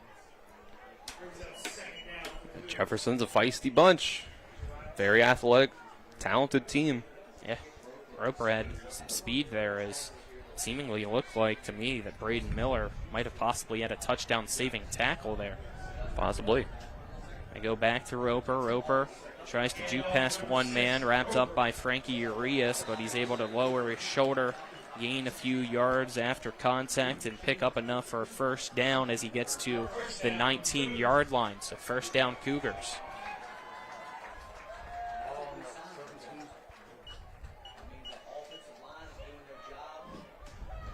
Looks like they might have actually only gave him the 17 or 18-yard line. So still 1st and 10. Apologies for those tuned in on TV 10. We understand our camera right now is out, but got it back. 1 receiver to the near side, 2 to the far side, and Jefferson's going to use its first timeout. 5:25 left in the first. We'll step aside, take a 30-second break. This is West Virginia High School Football and Talk Radio, WRNR and TV10. So what? So what? It's not going to be easy. It's going to be really hard. We're going to have to work at it every day, but I want to do that because I want you. I want you and me forever, every day. What do you want? What do you want? Come on, what do you want? What do you want? I want Panhandle dumpsters for the first month free. Use the promo code to get the first month free. We welcome you back here. Still scoreless in quarter number 1 between Jefferson and Martinsburg. So our timeout is brought to you by the Larry DeMarco team at Century 21 Modern Realty Results. Looking for a home in the tri-state area? Call the Larry DeMarco team at 304-250-3551 or visit them online at www.modernrealtyresults.com. It was Jefferson calling that timeout. It means they have 2 remaining. First and 10, ball at the 18-yard line for Jefferson. Herrick, shotgun formation. Roper to his right. Sends an H-back in motion from the left to the right side of the line. As Herrick's going to go with a quarterback keeper. He has a big gain for a first down, but as you heard there from Dylan, it's going to get called back for a holding penalty against the Cougars. So that's going to really back them up some more. Make it a first and long as the penalty's accepted. It sets you behind so bad. One penalty, one holding penalty in particular. Holding might be one of the most back-breaking penalties in football outside of, your 15-yarders. It just makes it so difficult for your offense to stay on track. It's like the ball at the 8-yard line now. Herrick hands it off to Roper. Roper has a good run to the near side, breaks through 2 tackles, and now will be pushed out of bounds at the 35-yard line. And that's a first down for Jefferson as the downhill running for Tayshawn Roper is working out big time so far this drive. Oh, wow. 28-yard run on first and 20. That'll keep you in front of the sticks. That is fantastic. You don't see many that's people. The biggest run we've seen all year against Martinsburg. I was going to say, you don't see many people run on Martinsburg like that. I think that is by far the biggest run play on Martinsburg so far this year. With some broken tackles in there, Jefferson looks great so far. 2 receivers to the left, 1 to the right. Herrick, shotgun formation. Roper to his left. Extra blocker, Benner on the right. Handed off to Roper, goes up the middle, but this time he's only going to gain about 2 yards as collapsing in on him was Urias as well as Pollard. That makes it a 2nd and 8 with 4:35 left in the first. Go back to the same formation. Herrick making sure everybody's set. Gets the snap, keeps it himself, tries to go up the middle, but this time Martinsburg sends pressure as Coy Fegan, the safety, right there, tackling him at the 41-yard line. So that'll make it a 3rd and 5 for Jefferson. We've seen both quarterbacks make a tackle on defense for their team on the other end. So Jefferson's doing their best to run the ball on Martinsburg. It's a tough task. They broke that big run, but then the last 2 have been gains of 2 and 3 yards, which isn't gonna get it done. Setting up for a 3rd and 5. Maybe you're at 4-down territory at this part of the field. When you're between the 40s like this. It's a 3rd and 5. Herrick, halfback toss to Roper to the left. Roper trying to find some space. He has it. He picks up the first down and then quickly steps out of bounds. They marked him a yard short over there. They did. You are correct at the 45-yard line. They say he stepped out, so that makes it a 4th and 1. Offense going to stay out there. I think you have to. You can't punt against Martinsburg if you can help it, right? And Martinsburg's offense is going to get going at some point. you got to take your opportunities here. When you only need 1 yard, this is a tough team to get a yard against, but, hey, so far all of your run plays outside of a bobbled snap have at least gotten a yard. 4th and 1. Pistol formation. Herrick hands it off to Roper. He goes up the middle, has the first down, and gets to the 49-yard line. So 4-yard carry makes it first down, Jefferson. 3:20 left here in the first quarter now. They move the chains. My key for Jefferson for the game was the offensive line, and so far they're doing their part up front, giving Roper some holes to run through. Now, credit to Roper as well. He's busting out to the outside of the line, as he did a couple times on this drive as well. Herrick sends a man in motion, gets the snap, quarterback keeper, and he's going to be brought down right at the 48-yard line of Martinsburg. So gain of 3 brings up 2nd down and 7. He got hit pretty hard there by, I believe, Pollard on that play. At some point, though, you're going to need the explosive play. It's going to be hard to do this for an entire drive against Martinsburg. You see they're getting 3 yards at a time, 4 yards at a time. There's going to be a lot of times where Martinsburg turns that into 2 yards, 1 yards, a loss of yards. So at some point, they're going to win those battles. You're going to need your explosive plays down the field. 2nd and 7, 2 receivers to the left, 1 to the right. Fullback in motion. Roper, outside zone run to the far side, jukes past Ricketts, goes to the sideline, tries to dive to get the first down, but it looks like he's going to be brought down about 2 yards short at the 43-yard line, bring up a 3rd and 2 with 1:50 left, clock winding down here in the first. Still scoreless between Martinsburg and Jefferson. I think Roper is already over 50 yards rushing for the game, for sure. Pistol formation now for Herrick. Get the snap handed off to Roper, who goes up the middle.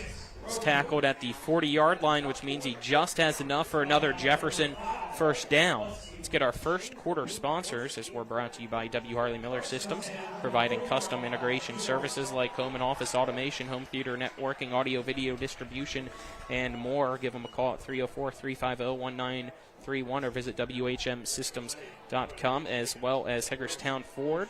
Buy your next vehicle online. They'll deliver it to you. If you don't like it, they'll take it back. Visit their website, fordofhagerstown.com. Minute 10 left now here in the first. 2 receivers to each side for Herrick. Roper's got a break. New running back in. Herrick's going to go with the quarterback keeper up the middle. Bounces off a lineman, but he still has a positive gain of 3 to make it 2nd and 7, and that's kind of what we've seen here throughout this drive. A nice short run, make it 2nd and more manageable, and they just keep pounding the rock here, and surprisingly, it's been working against Martinsburg. Yeah, you don't usually see a 3 yards and a cloud of dust type of offense work against Martinsburg because they turn the 3 yards into 2 or less. But so far, so good. They're going to get one more play off in this quarter. I've got Roper at 8 carries for 59 yards. He's back in now, running back. And it looks like, though, Jefferson's going to have to use its 2nd timeout, which means that stops the clock with 21 seconds left, and we'll step aside and take a 30-second break with them. This is West Virginia High School Football on Talk Radio WRNR and TV10. I'm Jonathan Bodwell, Bodwell Insurance Solutions, your local Medicare and life insurance agency. We are here to help you navigate the Medicare maze. We represent all of the major carriers, and you do not pay any more to go through us than if you go directly through a carrier. But if you go through us, you have a local professional to help you with all your Medicare needs, not a voice that could be in some other part of the world. Bodwell Insurance Solutions, your local Medicare agency, BodwellInsuranceSolutions.com or 304-283-0864. Welcome back. Timeout brought to you by the Larry DeMarco team. Century 21 Modern Realty Results. Looking for a home in the tri-state area? Give them a call at 304-250-3551. Still scoreless. 21 seconds left here in the first. Jefferson with the ball driving against Martinsburg. It's a 2nd and 7 at Martinsburg's 40 37-yard line as a handoff to Roper. He goes past Kaufman, tries to go past, I believe that's Buskey, but he can't do so. Still, though, decent pickup of another 4 yards. That'll make it a 3rd and 3 situation, but we'll get to that in the next quarter. So we step aside and take a 1-minute break. At the end of the first, it's Martinsburg 0, Jefferson 0. This is West Virginia High School Football and Talk Radio, WRNR, and TV10. Back in a minute. Life is evolving. Over the past decade, the way we do almost everything has changed. Get on your phone, see something you like, click on it, and it shows up at your door. Why should the way you have your car serviced be any different? Why waste your time going to a dealership service department when Hagerstown Ford and Hancock Chevrolet will come to you? They service all makes, all models, and offer full parts and labor warranties. Hagerstown Ford and Hancock Chevrolet will come to your door or office and service your vehicle while you're doing what you need to be doing, conducting that business meeting or mowing the lawn. Why take time out of your busy schedule when you don't have to? Hagerstown Ford and Hancock Chevrolet's friendly, knowledgeable staff will come to you where you live or where you work for full service maintenance, from oil changes to tire rotations, brakes, batteries, multi-point inspections. They handle it all. Hagerstown Ford and Hancock Chevrolet is committed to delivering the best of the best to their customers. Trust them to service your vehicle where you're at home or at work. Skip the time-consuming and terminal wait at the dealership. Schedule your appointment at fordofhagerstown.com or HancockChevy.com. Junction, West Virginia. Jefferson has had a very impressive drive so far after they were able to force a turnover on downs. Started this drive at its 5-yard line. Right now they have the ball at Martinsburg's 33-yard line with a 3rd and 3. Herrick, shotgun formation. Takes the snap, gives it to Roper. Roper somehow does not get tackled for a loss. Gets across the 30, gets to the 29, and has a first down. It looked like somebody was there for Martinsburg in the backfield, but they just have not been able to bring Tayshawn Roper down. He's been slippery. He has really good vision, you can tell. He knows when he needs to break it to the outside. He knows when he can just follow the hole right in front of him. He's really got good vision, and it's kind of sneaky too. He doesn't look like he's always doing a whole lot on every run, but he is. Eric keeps it himself after he fakes the pitch to Roper, and flags all over the field now as they stopped Herrick, but he went running now trying to reverse fields, but the play was already blown dead as you have a holding called against Jefferson here on the 1st and 10 from the 29-yard line, as that will back them up now to the 39-yard line. So 1st and 20 for Jefferson. And this is how you started your drive with one of these penalties. Somehow, Roper bailed you out of it with a 27-yard run, but it's hard. I believe the metric for what's called success rate for how often you have a successful play is 50% of what you need on first down, 75% of what you need on second down, and 100% of what you need on 3rd and 4th down. And you can just see by that when it's 1st and 20 instead of 1st and 10 how much harder that is. Herrick drops back to pass, finds Roper. Roper gets past Buskey, but he's pushed out of bounds by Buskey right at the last second on the far sideline. They'll say Roper stepped out of bounds at the 24, so a 15-yard gain will make it 2nd and 5 for Jefferson. How about that? It still gets to Roper, but out of the backfield. Great play. Yeah, he's clearly been the difference so far tonight. He has been a one-man offense. You have 2 receivers to the near side, 2 to the far side for Jefferson now on this 2nd and 5. Herrick shotgun formation, Roper to his right. Herrick gets the snap, tosses it to Roper to his right. Roper is met by Frankie Arias as he stumbles his way to the far side and will finally be brought down out of bounds with 10:57 left in the 2nd quarter. And I'll bring up a 3rd down as we have a officials timeout as Roper Marker got up. I don't think, though, potentially Frankie has gotten up. I see somebody down on that far sideline being attended to. Yeah, someone's being stretched out over there. I think that is who that is. Yeah. So Frankie Arias right now out, which means your defensive line has Xavier Pollard, Peyton Kaufman, and Jordan Kovacs.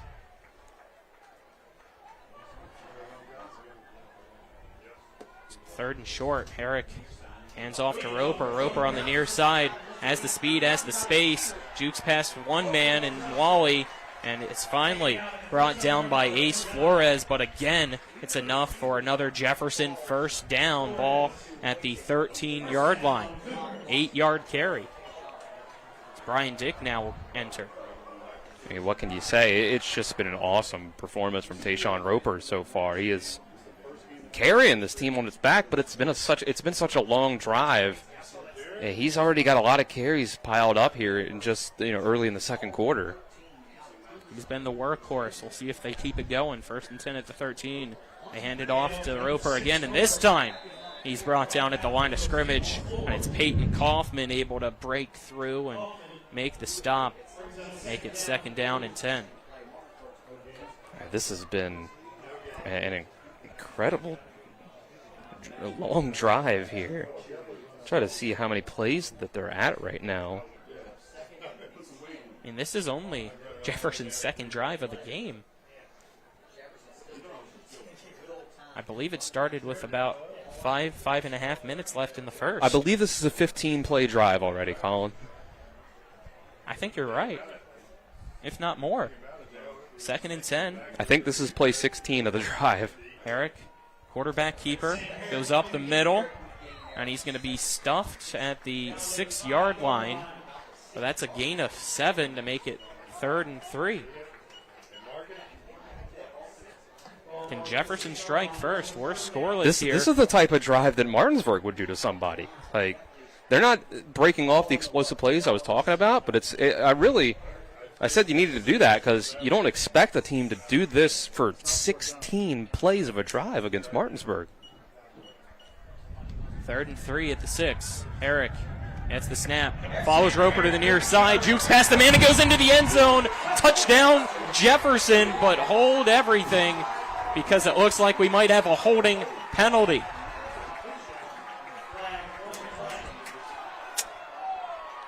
Yeah, on the backside of the play, I think. And it is a holding against Jefferson, so the touchdown's going to be negated. That's rough. That's a drive killer that you cannot have tonight against the Bulldogs. 9:06 left here in the second quarter. It's now 3rd down and I believe 14 at the 16-yard line. It's their 3rd holding penalty of the drive. They've been able to dig out of the first 2 to keep this going, but it's been on the back of a 15-yard gain out of the backfield on a wheel route to Roper and a 27-yard run by Roper on a 1st and 20. So we remain tied. That's the other thing. Those other holdings were on 1st down. That was on 3rd. Here we go. The 3rd and long. Herrick gets the snap, drops back to pass, but whistles blow right as the ball snapped. And it's a delay of game against Jefferson, so back him up another 5 yards. Jeez. And this is painful if you're a Cougar fan. This drive started at your own 5-yard line. It's been, 17 plays now? You thought you were able to strike first. Now you find yourself at 3rd and 19 at the 21. Herrick dropping back, looking to pass. Has to roll to his right. He's going to scramble on the far sideline. Gets to the 10 to the 5, and he's pushed out of bounds by Buskey as he's marked down at, I believe, right at that 5-yard line. 8:35 left here in the second quarter. That makes it 4th and I believe 2. So decision time now for Jefferson. Do you go for it? Yeah, I would. I sure would. To end this drive with a field goal. We just saw this situation, which feels like an eternity ago now, for Martinsburg, right here, right at this very spot on the field in the first quarter. And mind you, with those 3 penalties, 17 plays in, this will be actually the 21st snap of the drive on this 18-play drive. Here we go, 4th and 2. 2 receivers left, 1 to the right. Roper, line to the left to Herrick. Herrick takes the snap, and he's going to be brought down in the backfield Ace, Flores, and Ty Ricketts is there. Turnover on downs. Martinsburg gets the stop this time and gets the ball back with 8.5 minutes left in the second quarter. We remain tied, scoreless. Wow. When they broke through, I mean, it was a situation where I think maybe they went to the well on the Harwich run one too many times, and they kind of saw it coming that time. I think they just guessed right on the play call, and they were able to just blitz those A gaps and get right through. Ace Flores has been incredible at that sort of thing this year. So 1st and 10, Martinsburg now at Jefferson's 6-yard line. Fegan, quarterback keeper, stiff arms a man, stumbles, flags everywhere as he now breaks through a tackle and is finally brought down across the 15 at the 17-yard line. But I don't think it's going to matter. So this feels like last night's officiating crew of the Giants-Cowboys game. Flags everywhere, Dylan. Well, the good news for Martinsburg is that a holding call back this far doesn't push you very far back. But as you start to back up near the end zone, if you get a holding call in the end zone, that's a safety. So start being careful here. Half of the distance to the goal, you only lose 3 yards on the penalty, but you got your quarterback standing in the end zone now. 1st and 13, ball at the 3. 3 receivers to the right, 1 to the left for Martinsburg. Dick at running back, Fegan at quarterback. Fegan takes the snap, play action pass, and he's going to run up the middle. Fegan slips to the outside now, has some space, trying to follow a blocker, but he's finally going to go down at the 34-yard line, but a gain of 30. Martinsburg first down for Coy Fegan. Wow. Well, just like that, you got some breathing room. You thought maybe you hand that off, you get, maybe 3, 4, 5 yards. It's okay, we got some room to maneuver with now, but no, Coy Fegan just goes off. Roberts on the tackle, bunch formation, 2 receivers to each side, man in motion behind Fegan, and it's going to be a toss to that man, which I believe is Boston Todd. It was slightly behind him, so he had to slow down and gather it, and then tried to go up the middle instead of being able to run to the near side in motion. We've seen that play work numerous times for this team, but this time it's only a 1-yard gain to make it 2nd and 9. Yeah, that was just the timing was a little off on that time. That's worked for them a few times, and they run some stuff off of that too, like fake toss into a pass play. Saw that's a touchdown last week. Fegan takes the snap, passes it to near side. It's caught by Durding on a curl route. That's a gain of, I believe, 4 on the play as he's brought down on the near side by Jefferson's Takeem Drake at the 41-yard line. Make it a 3rd and 5. Only the 3rd pass that Coy's thrown so far. Still scoreless. 6:40 left here in quarter number 2 between Martinsburg and Jefferson. 3 receivers left, 1 to the right. Fegan gets the snaps, going to run to his left, follow Buskey. As Fegan jukes past one man and is brought down very close to the yard to gain marker. Right at it. Looks like it should be enough as I see the point, and that's a first down Martinsburg indication. So move those chains. Martinsburg has a 1st and 10 now at its 46-yard line with 6:15 clock winding down here in the second. Got Coy Fegan at 72 rushing yards right now, only on 7 carries. Martinsburg goes again with 3 receivers to the left, 1 to the right. Fegan shotgun formation, Buskey to his right. Fegan drops back the pass, rolls to his right, and overthrows Braden Miller. Was running alongside in parallel at the Jefferson 45. And that brings up a 2nd and 10 now at the 46 of Martinsburg.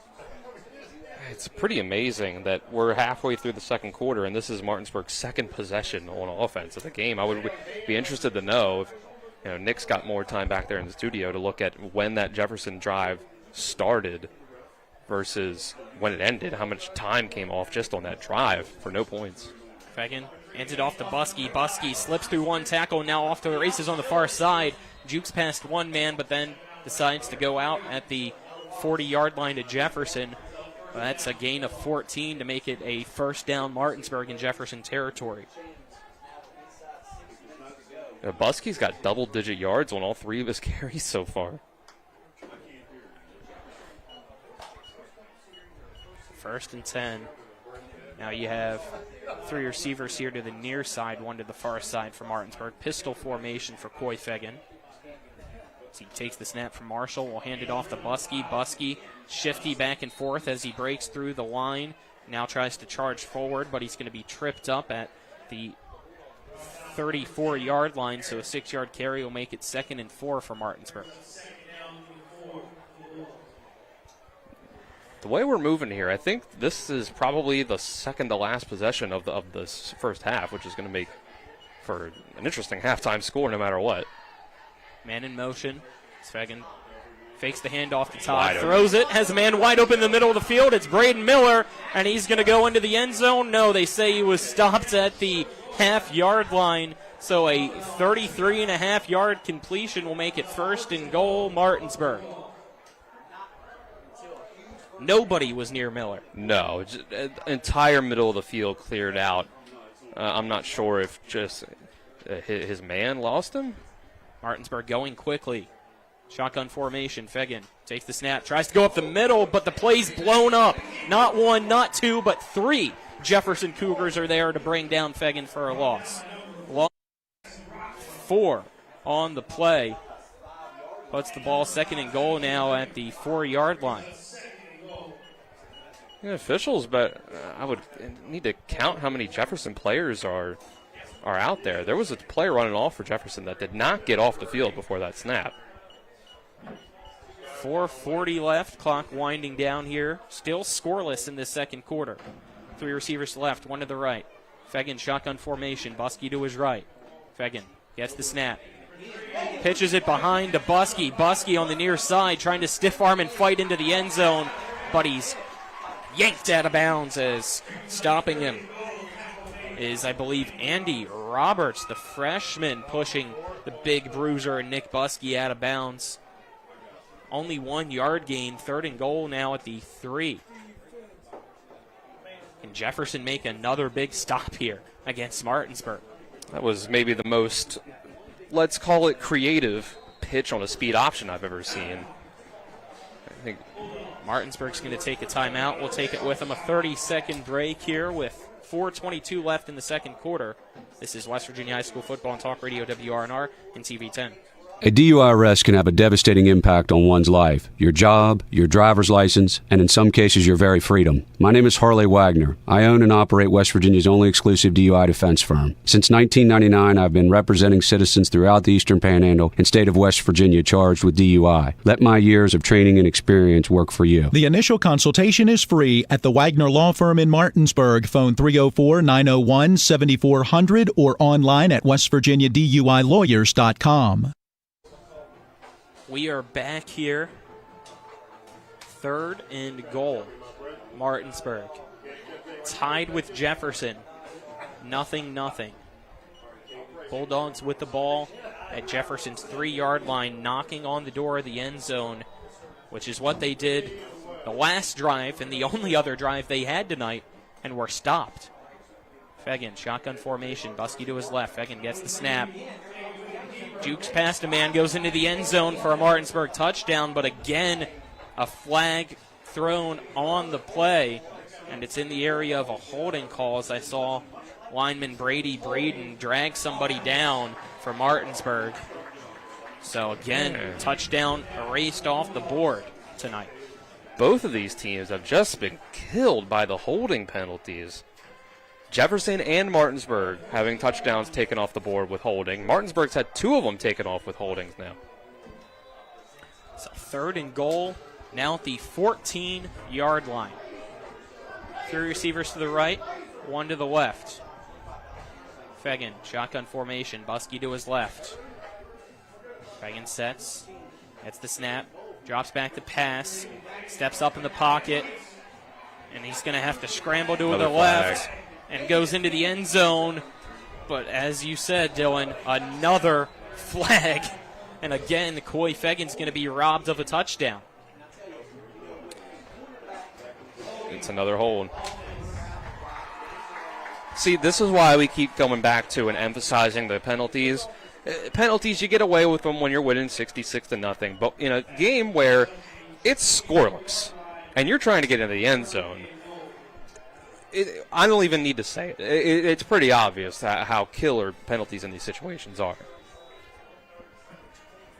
3rd and goal now at the 24-yard line for Martinsburg. 3:55 left here in the second quarter.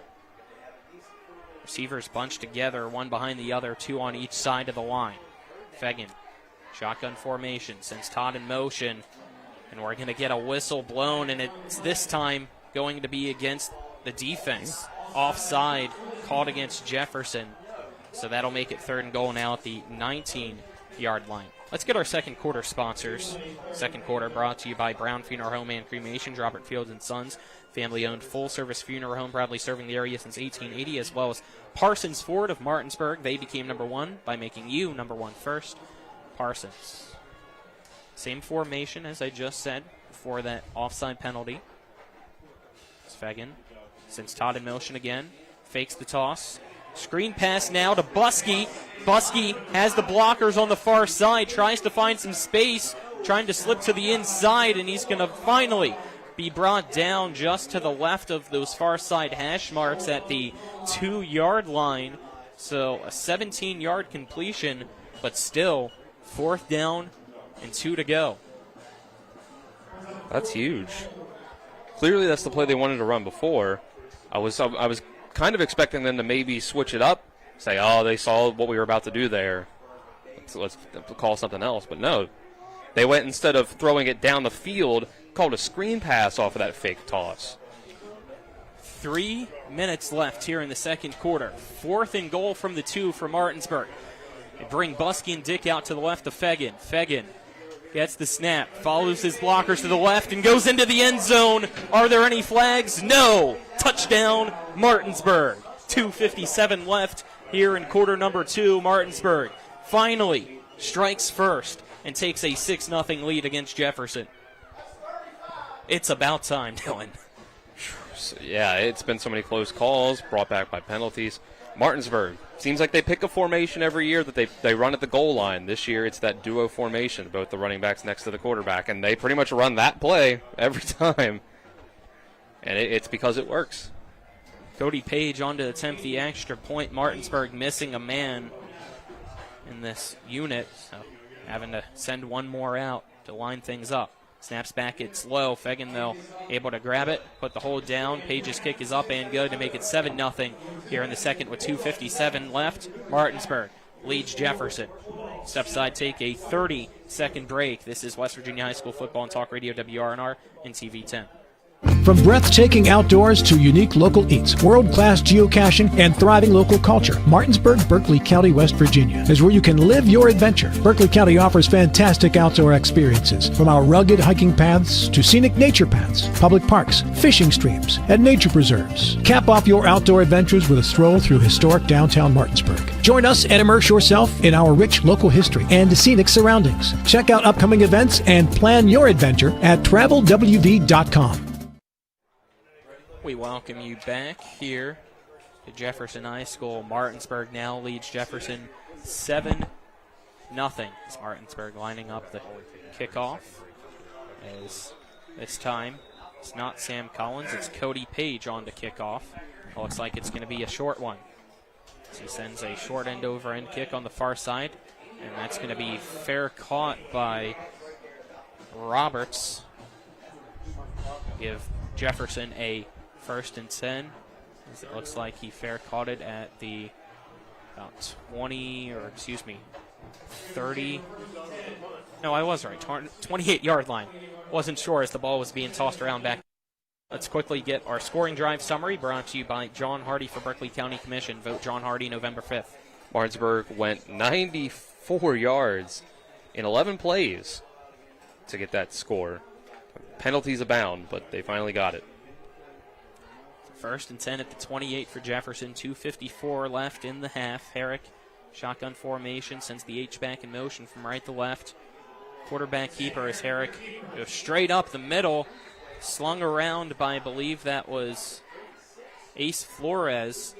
But it helps him out a little bit. Able to get a few extra yards because of being thrown forward. So what probably would have only been a 5-yard gain is 7 or 8 yard gain, it looks like. Make it 7, so 2nd and 3, the 36-yard line.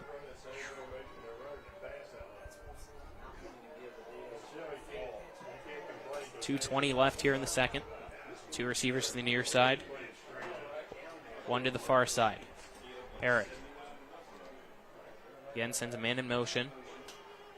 Low snap as he drops back to pass. Has to step up as he's almost sacked by Kaufman, but now he's off to the races.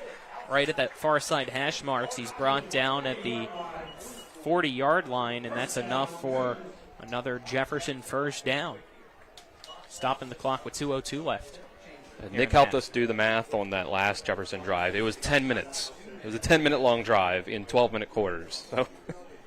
And they came away with nothing in the end. Yep. Clock winding down. Jefferson only with 1 timeout left. 2 receivers near side. 1, I believe, to the far side. And then the H-back on the right side of the line as well. It's Herrick. Still hasn't got the snap. Finally does so as he drops back to pass. Chucks it deep to the near side for Rockwell. And he makes the catch past Braden Miller at the 28-yard line of Martinsburg. What a play for Jefferson. First down, Cougars. That was a fantastic pass by Harris and adjustment by Rockwell. Huge gain. From the 40 to the 28. Clock stopped with 1:20. Now it's going as the ball's been spotted. 32-yard gain. There you go. They were taking a long time to get that snap off. They needed to get down the field. One play gets them there. Herrick sends the H-back in motion. Gets the snap, runs to his right, but he goes right to Ty Ricketts. It's a loss of 3 on the play. The ball now goes back to the 31-yard line for 2nd and 13. Under a minute left. Jefferson really taking its time as the clock continues to just tick, tick, tick away, and Cougars finally take a timeout as the clock stops with 48 seconds left. That's Jefferson's final timeout. We'll step aside, take a 30-second break. This is West Virginia High School Football and Talk Radio WRNR and CV10. Rox has 3 new chicken sandwiches for $4.99. They got the golden chicken sandwich, the hot honey mango, and one with the 4 basic food groups: chicken, buffalo, bacon, and ranch. Righteous! Rox Local Market. 3 new chicken sandwiches, just $4.99. Rox has 3 new chicken sandwiches for $4.99. I'm getting the golden chicken sandwich or the buffalo bacon ranch. Hot honey mango for me. Dude, you don't have any eyebrows. Rox Local Market. 3 new chicken sandwiches, just $4.99. We welcome you back here as Jefferson used its final timeout. They have a 2nd down and 13 at Martinsburg's 32-yard line. It's Martinsburg 7, Jefferson nothing. 48 seconds left here in the second quarter. This has been rough clock management from Jefferson on this drive, and only 1 timeout to work with on it. 2 receivers near side, 1 to the far side. Herrick gets the snap, play action pass, drops back to pass, and he's going to be brought down and sacked by Peyton Kaufman.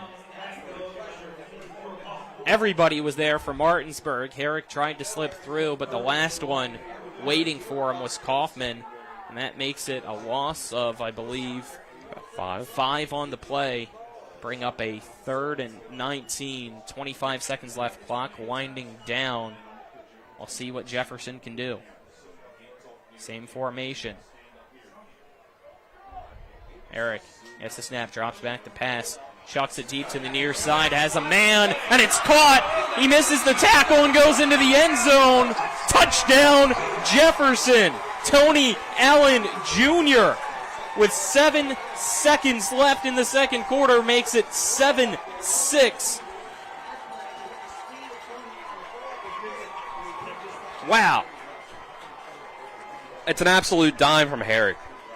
And if there's been one part of the Martinsburg defense that hasn't really shined as being this unstoppable force, it's been the corners.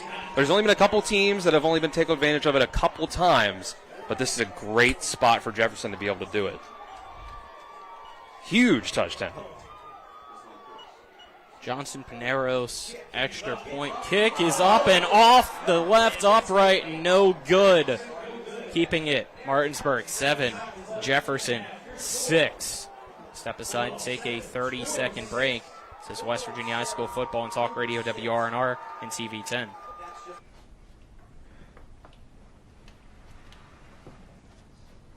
Really? Yeah. I'm gonna call my parents. Dad, come over. The brisket's done. The Traeger Connected Experience. Everything you need for epic flavor, and then some. Shop now and save at Orsini's today. We welcome you back here. 7-6, Martinsburg leads Jefferson. Jefferson somehow, some way, got into the end zone on that drive. Now they'll kick off. As the extra point kick went off the left upright from Jonathan Pineros. So he'll now kick off. Back to return, Fegan and Wally. Kick. It's a low squib kick to the near side that's going to be returnable by Wally. Wally has some blockers. Now slips to the outside. Wally, the 45 at the 50, goes out of bounds and runs out of time, as that is the end of the first half. It's Martinsburg 7, Jefferson 6. So we step aside and take ourselves a 2-minute break. On the other side of that break, we will have the Mansion Freddie Law Firm halftime show. This is West Virginia High School football and talk radio WRNR and TV10. We're the Skinner Brothers. Most folks only need a lawyer once or twice in their lives. And when they're injured or in an accident, most people don't know what to do. We get it. It can be overwhelming. Nobody likes to be told you need a lawyer, but that's why we're here. We want to get you back to your normal life and help you recover. So if you or a loved one has been in an accident, give us a call.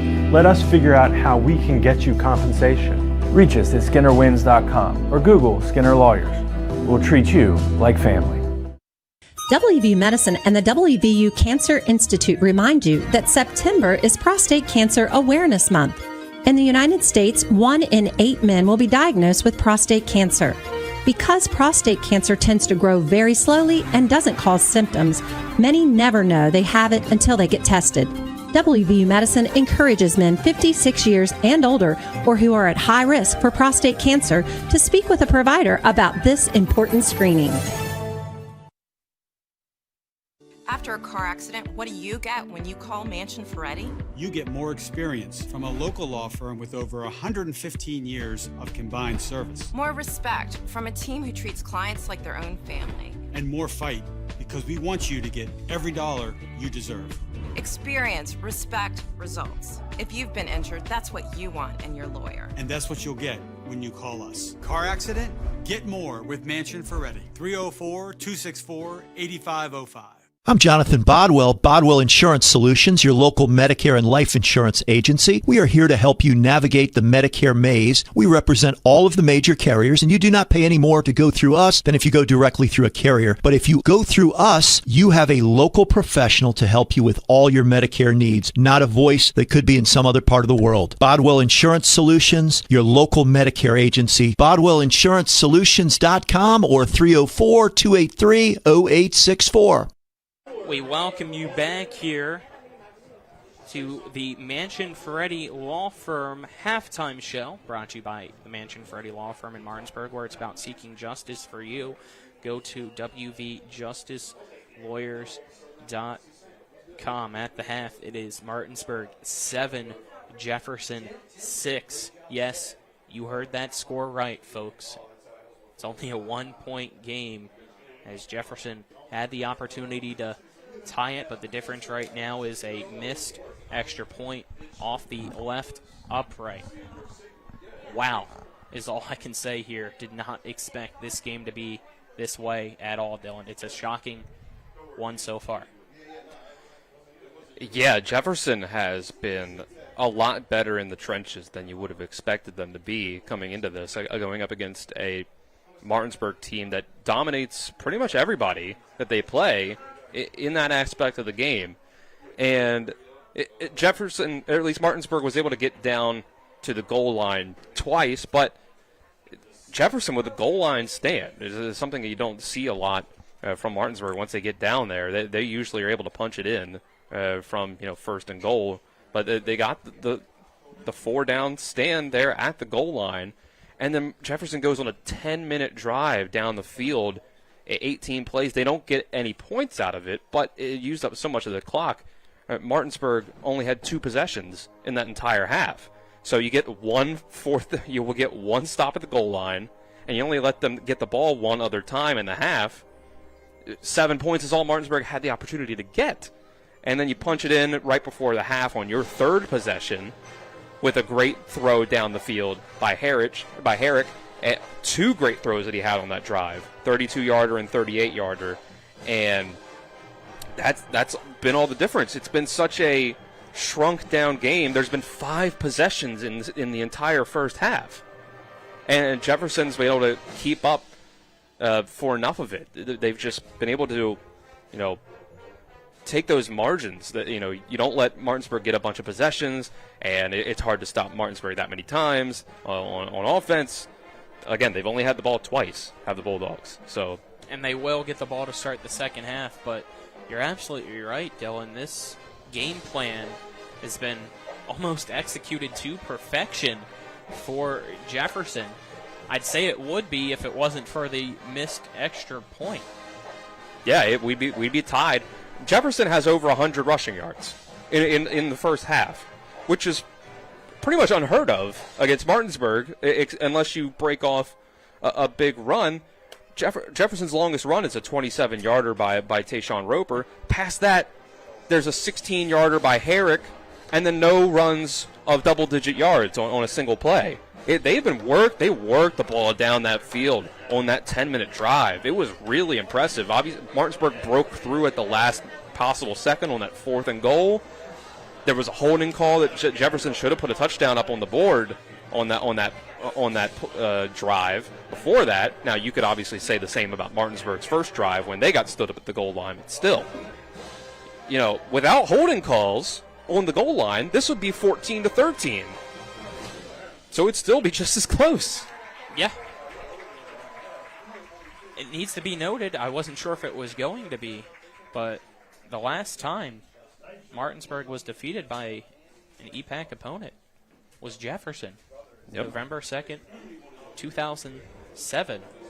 Could history be made tonight? Who knows? Well, let's get our post-game our first half stats, now. Brought to you by RAI Properties, LLC, servicing the tri-state area. Give them a call at 304-200-3144 or visit www.raiproperties.com.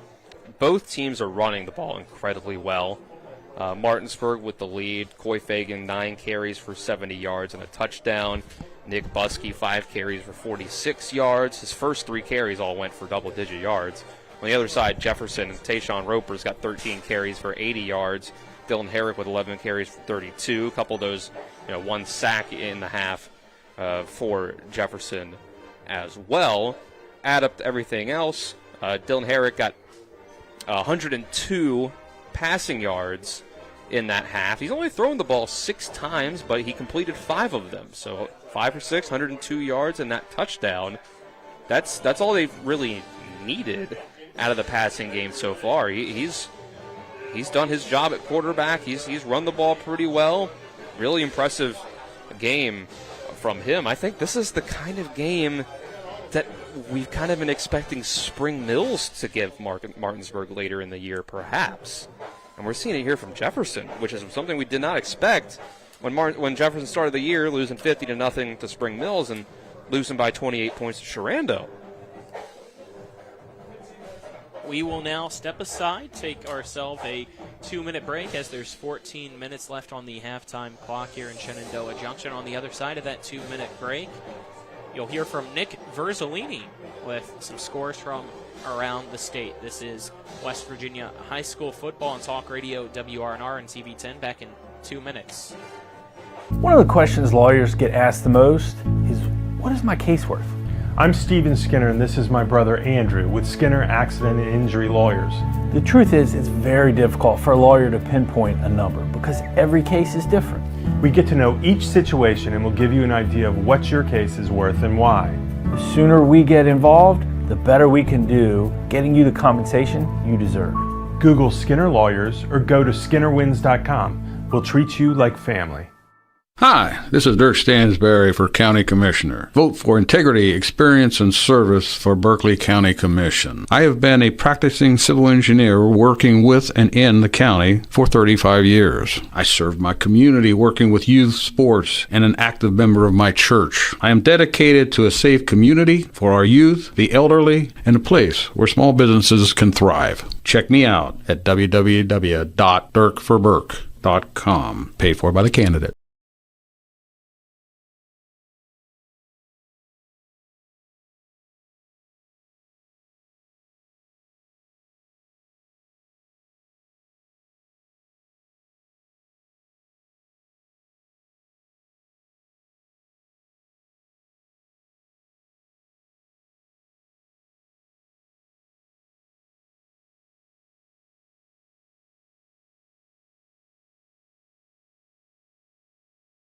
Drive More Days is back at Carter Myers Automotive, and this year we'll keep you rolling with a $1,000 gas card. Visit any of our locations to take a test drive, and we'll enter you into a drawing to win a $1,000 gas card. With that kind of money, fill up at the pump for the rest of the year, completely on us. Stop in during Drive More Days for your chance to win a $1,000 gas card. Only at Carter Myers Automotive. Owners just care more. We welcome you into the halftime scoreboard show. I'm your host, Nick Verzolini. Our scores here at the half. Spring Mills already defeated North Hagerstown. I believe it was a 6 p.m. kickoff, so a 64-0 win for the Cardinals. They continue their undefeated season and continue their shutout streak, now moving to 5-0. Washington leads Hedgesville 14-0 at halftime. First game at Moomall Stadium in 13 months as they are playing on their new turf, but the Patriots trying to spoil the return home for Hedgesville. Good one between Martinsburg and Jefferson. It's Bulldogs 7, Cougars 6 here at the half. Some other scores across the state of West Virginia. Cabell Midland and Hurricane are scoreless, or no scores been reported between those two. University trails Fairmont Senior 21-0. George Washington and Spring Valley, again, no score reported, and that one has been updated, so there is no score actually between George Washington and Spring Valley. Morgantown leads Buchanan Upshur 35-0, and Hampshire and Kaiser have yet to have a score. So that's your halftime scoreboard update. Again, a surprising score here at the half. Martinsburg on top of Jefferson by just one, 7-6. Tomorrow on TV10 and WRNR TV on YouTube. We'll have Shepherd Rams football for you as the Rams travel to Shippensburg for a matchup with their rivals, the Shippensburg Raiders. That one kicks off at 1 p.m., 12:30 p.m. pregame show. I'm Nick Verzolini here at the half. We'll take a break, and then we'll hear from Colin and Dylan as they'll get you set for the start of the second half. This is West Virginia High School football on Talk Radio, WRNR, and TV10.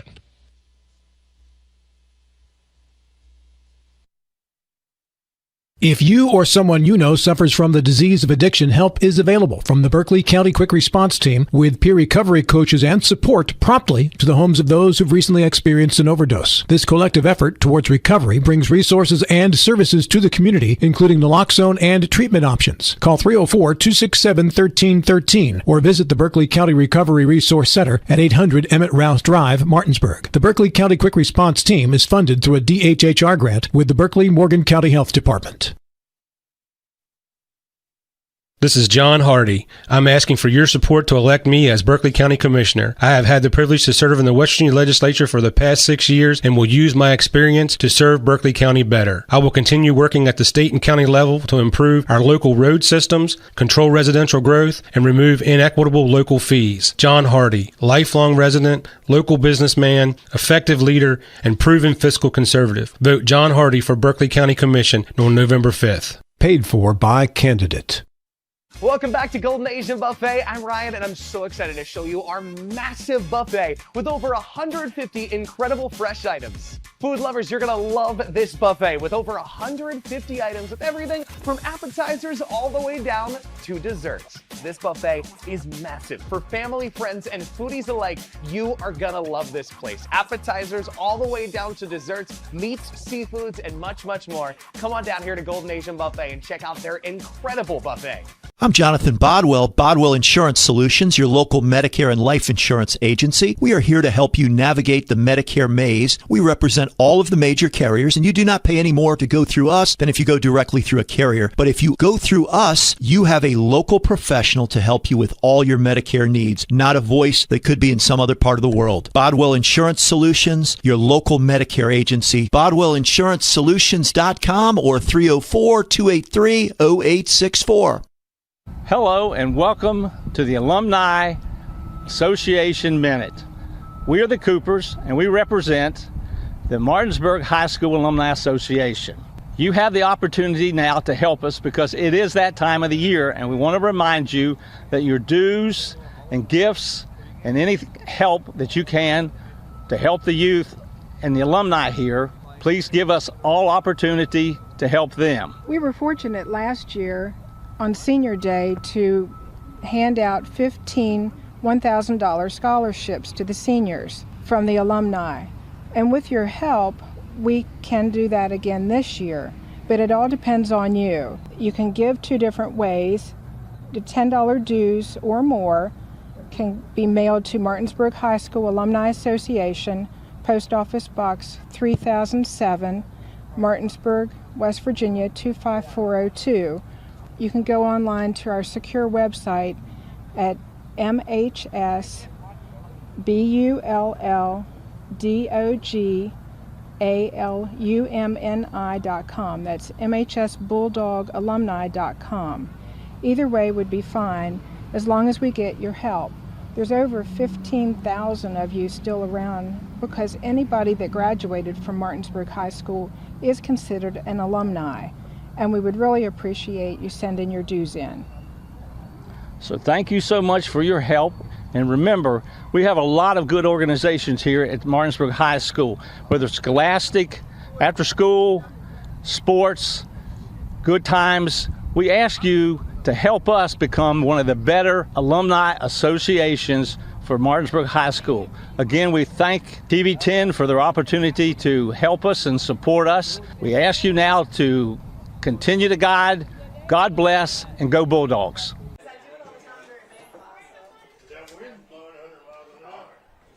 We welcome you back here to Shenandoah Junction, West Virginia. You just heard some scores from around the state, Class 4A, as well as a few other games from other classifications. Some pretty shocking scores, but none more shocking than what we have here at Jefferson High School, as Martinsburg only leads the Jefferson Cougars currently by a score of 7-6.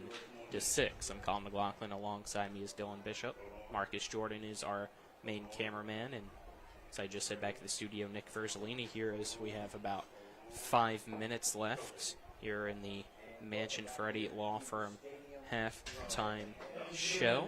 Thank you for everybody tuning in, however you're doing so. Talk Radio WRNR TV 10, WRNR TV on YouTube. If you're wanting to kind of give us your thoughts or anything, best way to do so obviously is in our YouTube comments. We do try from time to time to scroll through those, and I know a lot of you are asking for a camera put on the scoreboard like we have previously done, but I'm going to be honest with those asking for it and apologize to you because we anticipated the rain and probably over anticipated it because it has not really been a factor tonight, and did not bring another camera to put on the scoreboard. We tried to limit the amount of equipment that we had to set up so that if it were to rain, we'd limit the damage to the equipment. So our apologies for that. It won't happen again. Dylan, since we got some time, though, any other thoughts about the first half or thoughts for what's to come? I do anticipate that Martinsburg is going to come out really firing in the second half here, especially since they start the half with the ball. Martinsburg has moved the ball very well. Like I mentioned, Jefferson went on a 10-minute drive where they had 18 plays, run, and 3 penalties brought back. So really, it's like they took 21 snaps on the drive. It took 10 minutes. That drive alone was almost half of the game that we've seen already, almost an entire quarter. So, and couple that together with how Jefferson is playing on offense, where they're not chasing the explosive plays. They were in that 2-minute drill, so maybe they go out and they try a little bit more of that in the second half and things change up a little bit. But I would think if they go back to the same game plan they had when they were outside of the 2-minute drill, that Martinsburg's going to be able to get off the field eventually, because we saw them on that 4th down stop get it. I could be wrong about that, and then maybe Jefferson's offensive line is just really that good. But we saw early on that 2-minute drill drive that Herrick tried to run to the outside, Ricketts set the edge, tried to push it back inside to the middle, and it was a loss of 3. So I think Martinsburg had started to adjust to that a little bit more. So I would be surprised if Martinsburg didn't take back control of the game in the second half just because of those things. And Martinsburg is almost certainly due to have more than 2 possessions in this half like they did in the first half. So more opportunities. Martinsburg has moved the ball down the field very well. They would have 2 touchdowns if it weren't for the holding penalties, but that's been a problem all year. So there's no reason to believe that it'll stop. But Jefferson's also in the same boat. They could have had 2 touchdowns on the board if not for a untimely holding call. So the Jefferson offense has been great. The Jefferson defense got themselves a huge stop at the goal line. I think that Martinsburg can make a couple adjustments and probably have a few better strokes of luck and just a little bit of a difference. As the game wears on, it's tougher to keep having that advantage in the trenches if you're not the bigger, faster, stronger team like Martinsburg is against pretty much everybody that they play.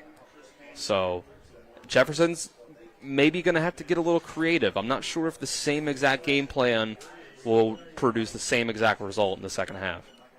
Looks like 3 minutes is going to be added back onto the clock to allow both teams to come out and stretch. So we'll step aside and take a 2-minute break. On the other side of that 2-minute break, it'll be time for second half kickoff. Again, the score, Martinsburg 7, Jefferson 6. This is West Virginia High School football on Talk Radio WRNR and TV10. I'm Jonathan Bodwell, Bodwell Insurance Solutions, your local Medicare and life insurance agency. We are here to help you navigate the Medicare maze. We represent all of the major carriers, and you do not pay any more to go through us than if you go directly through a carrier. But if you go through us, you have a local professional to help you with all your Medicare needs, not a voice that could be in some other part of the world. Bodwell Insurance Solutions, your local Medicare agency. BodwellInsuranceSolutions.com or 304-283-0864. When will I be able to retire? How do I make the most of the money I have? How can I leave a lasting legacy to my loved ones? I'm John Everson, Private Wealth Advisor with the Mirius Group, a private wealth advisory practice of Ameriprise Financial Services Incorporated. Call us today at 304-263-4343 to help you make the most of your financial future. Our office is located at 1270 Winchester Avenue, Martinsburg, West Virginia. Ameriprise Financial Services Incorporated, member FINRA and SIPC.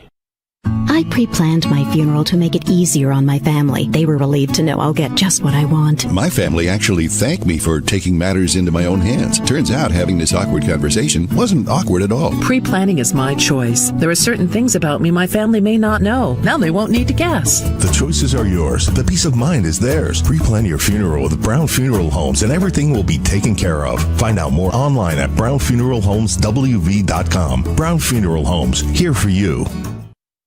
WVU Medicine and the WVU Cancer Institute remind you that September is Prostate Cancer Awareness Month. In the United States, 1 in 8 men will be diagnosed with prostate cancer. Because prostate cancer tends to grow very slowly and doesn't cause symptoms, many never know they have it until they get tested. WVU Medicine encourages men 56 years and older or who are at high risk for prostate cancer to speak with a provider about this important screening. We welcome you back here. Panaris set to kick off for Jefferson. And it's a high short kick that's going to be caught by Braden Miller at the 25-yard line for Martinsburg.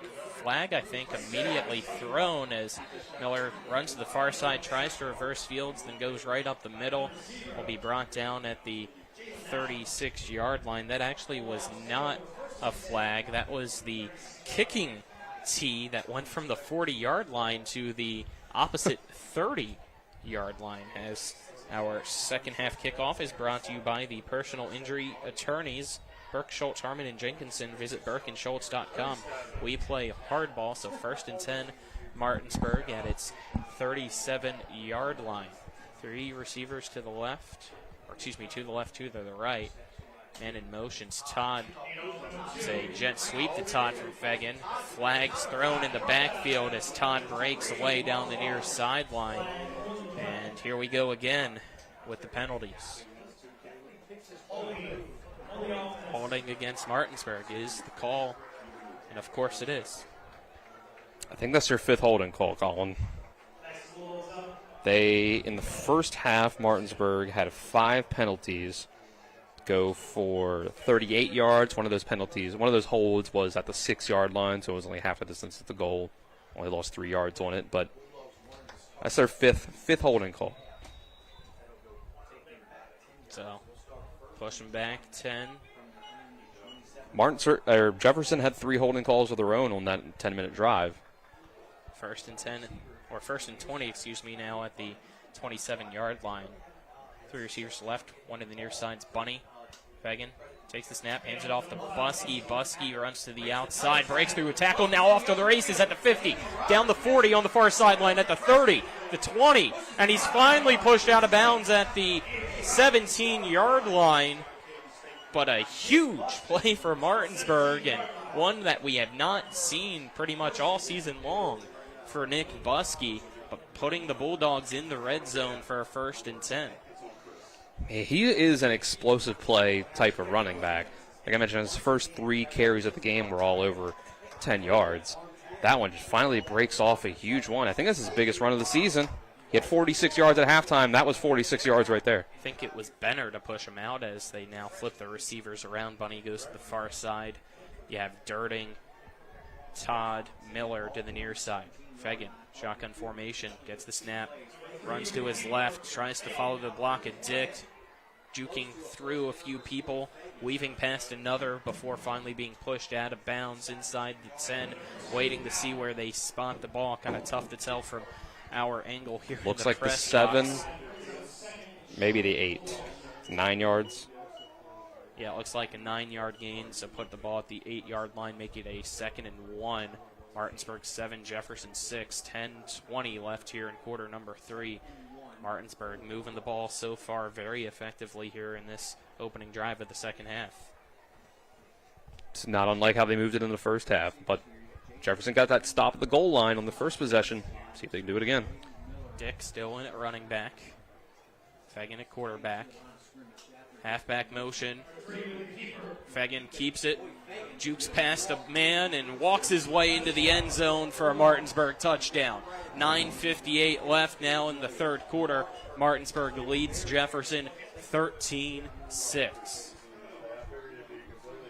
I think it's easy sometimes to think, well, Martinsburg's going to run the ball, so just stop the run. But there's so much diversity in Martinsburg's running game with those. It can be a draw play to the running back, to the quarterback. It can be an outside run, inside run. It can be a handoff. It can be a keeper. There's just so many ways that they can kill you with the run. Man moving up on the line as Collins is on to attempt the extra point.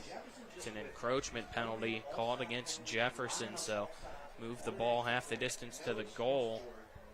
We'll see if Martinsburg decides to go for two potentially, or if they stay out there. Looks like the PAT unit's going to stay out for Collins. Snaps back. Collins' kick is up, and he falls down, but the kick is good to make it 14-6. We'll step aside, take a 30-second break. This is West Virginia High School Football and Talk Radio, WRNR and TV 10. Hey, it's Cody from Cody's Auto Body. You're a potty mouth. But we do a really great job fixing cars after an accident. I know, but you're still a potty mouth. I'm possibly the best friend you could ever have. You are, but potty mouth. If you need your car repaired, come to Cody's Auto Body, located at 851 Wilson Street in Martinsburg. Because that's Cody's with a T for f***ing trust. See? Potty mouth. Leave me alone. We welcome you back here, Martinsburg. Scores quick. 9:58 left now in quarter number 3. Bulldogs lead the Jefferson Cougars 14-6. Cody Page on to kick off for Martinsburg. Wallace and Roper back to return for Jefferson.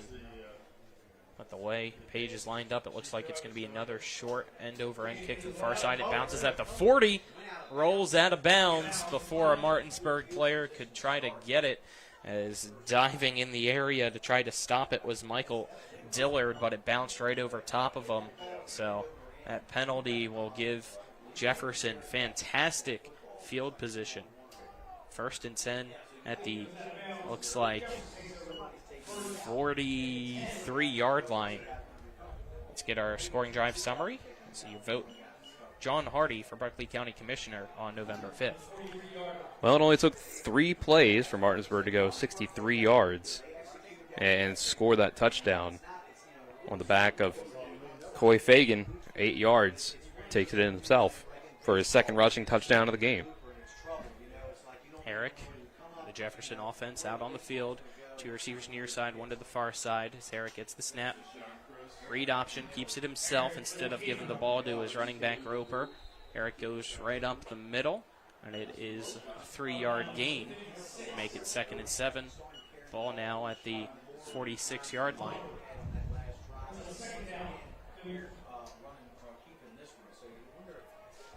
That's been the theme here for Jefferson in the limited but lengthy possessions they've had.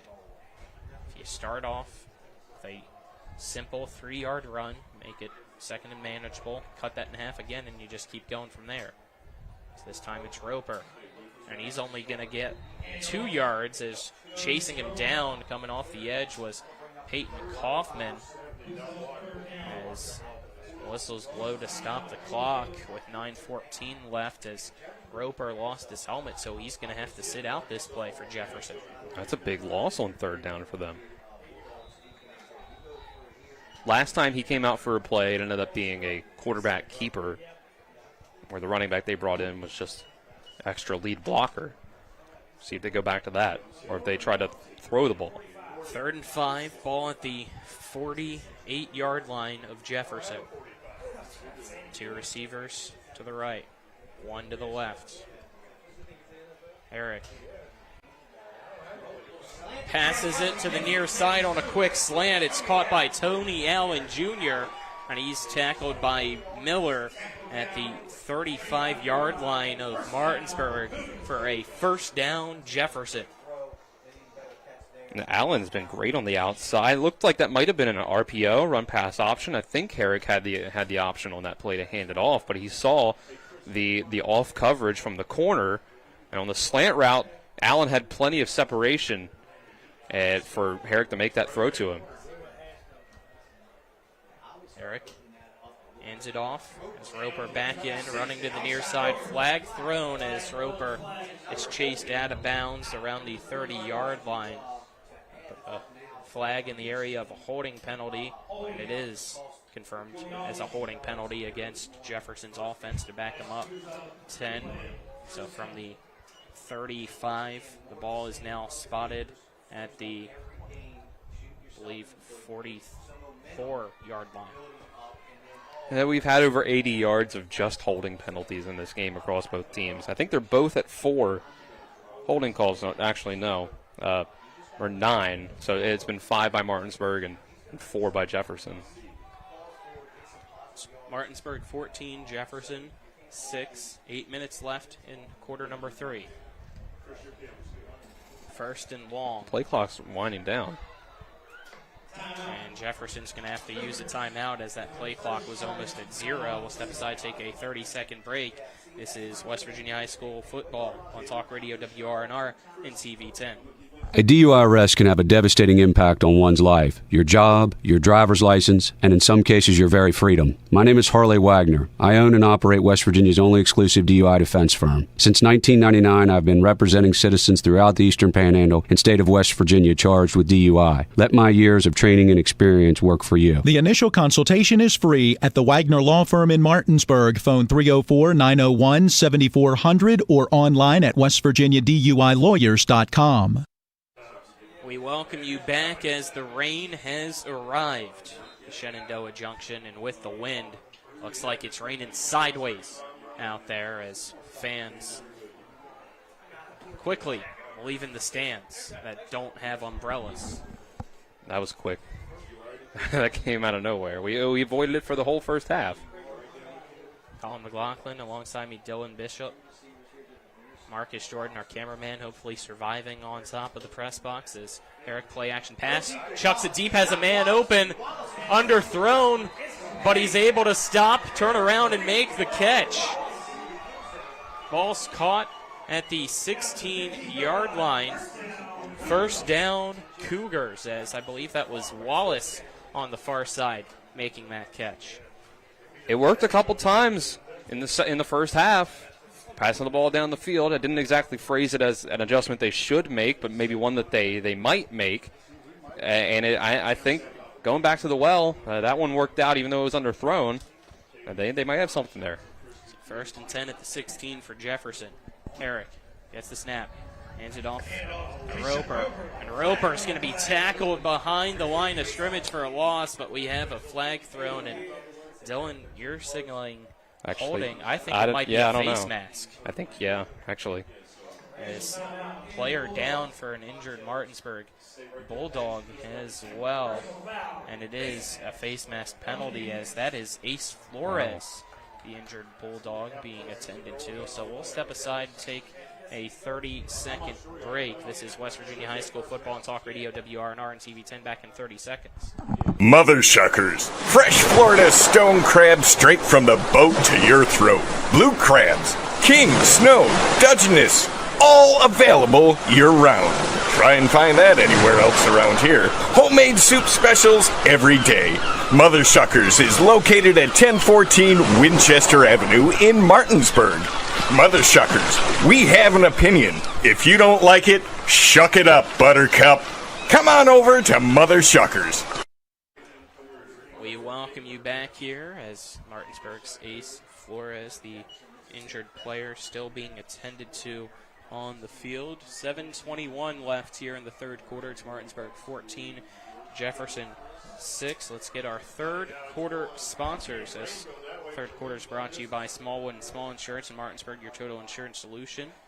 Call them at 304-263-3700 3361, as well as CMA's Chrysler Dodge Jeep Ram of Martinsburg. Stop in and see them today at 48 Kelly Island Road in Martinsburg, or call them at 304-263-8821. Proud to be the owners who just care more, as Ace Flores is up on his feet and walking off the field under his own power, and will resume action. Jefferson ball, as after the face mask penalty,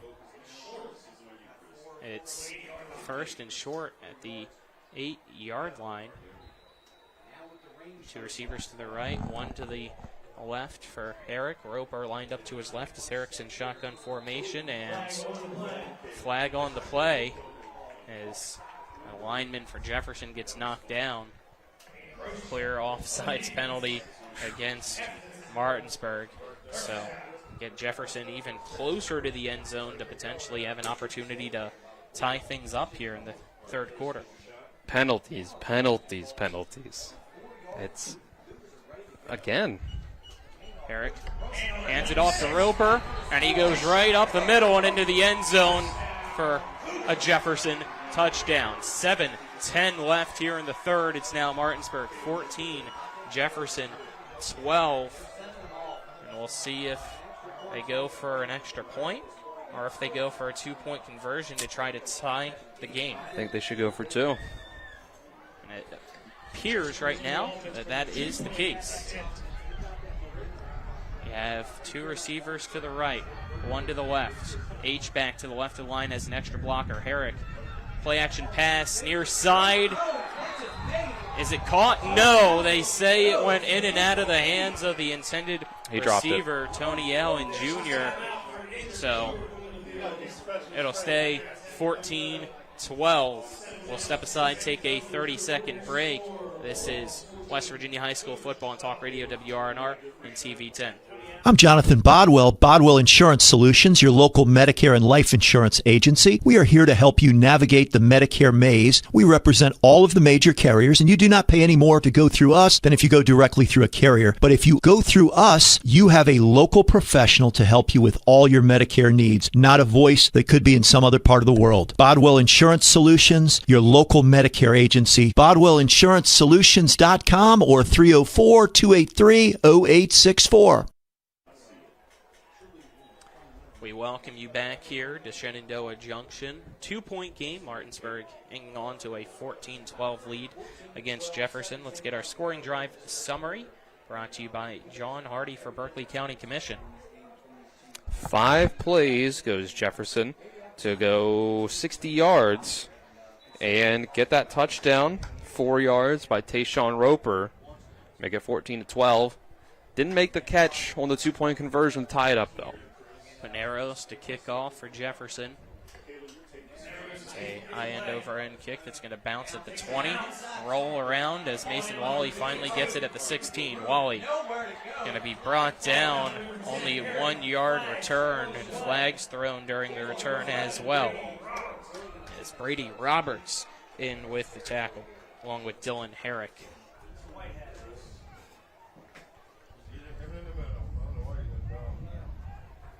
Waiting to see what the penalty is. 7:05 left here in the third quarter. I'm not sure what this flag will be, but could you guess? That is the guess that you would do tonight, as it seems like every penalty has been a holding either way, and this time it's a holding against Martinsburg. So it'll be a 1st and 10 at the 10-yard line for Martinsburg. 9 penalties on Martinsburg so far. Looks like Martinsburg will go with 3 receivers to the left, 1 to the right. Fegan, shotgun formation. Brian Dick at running back. Fegan keeps it, runs to his left, has some space, goes down the far sideline, across the 25, and is still going. He wasn't pushed out of bounds. There goes Fegan. 30, 20, 10, 5, touchdown, Martinsburg. A 90-yard run for Coy Fegan. No flags on the field, and just like that, Martinsburg extends the lead now to 20-12 against Jefferson. I thought he was out of bounds. I was ready. Yeah, I thought the same thing. Obviously, we're on the far side of the field, so it's really hard for us to tell. But I was I was ready to just, chalk that one up to about a 20-yard run and move on to the next play. Coy Fagan, 90 yards. That just shows you that Martinsburg's run game has been incredibly explosive today, especially, leading up to the red zone. Extra point kick by Page is up and good to make it a 9-point lead now. 21-12, 6:49 left in the third quarter.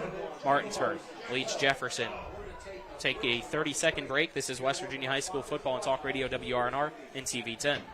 Drive More Days is back at CMA's Chrysler Dodge Jeep Ram of Martinsburg. And this year, we'll enter you into a drawing to win a $1,000 gas card with your test drive. And during the Make This the Summer sales event, get up to $6,000 off MSRP on select new Wranglers or up to $7,500 off MSRP on select new Grand Cherokees. Stop in today during CMA's Drive More Days for your chance at a $1,000 gas card completely on us. Online at CMA's Chrysler Dodge Jeep Ram of Martinsburg.com. Owners just care more. We're back. Let's get the scoring drive summary. It's a quick and easy one. 90 yards. Touchdown, Martinsburg by Coy Fagan. Scoring drive summary brought to you by John Hardy for Berkeley County Commission. Vote John Hardy November 5th. It's Page on to kickoff for Martinsburg as they now lead Jefferson 21-12. Those 2 point after attempts being missed is making it a 2-possession game as a short kick's going to be fair caught by Jefferson's Rockwell at the 30-yard line of the Cougars, and that's where Jefferson's offense will begin this drive. And if I were Jefferson, I would explore more of, can you win on the outside with your wide receivers against Martinsburg's corners? It's worked out for him so far. Tony Allen Jr. has been great on the outside. Couple big catches from Rockwell and Wallace. Herrick's making great throws. Obviously keep establishing the run with Roper on the inside, but they've got options. Herrick takes the snap, will hand the ball off to Roper. Roper tries to find a hole while going up the middle of the line, and it looks like he'll only get maybe a yard. Looks like they might have actually said he was stopped at the line of scrimmage. So no yards on that run to make it 2nd and 10. That's what I was talking about at halftime when I said I don't know if the same game plan that you had in the first half will produce the same result. You're seeing that on offense from Martinsburg. And so far, Roper hasn't had the same success that he had in the first half running the ball. Only 3 carries, though. So you might have to put this in Herrick's hands. Herrick sends a man in motion across the line.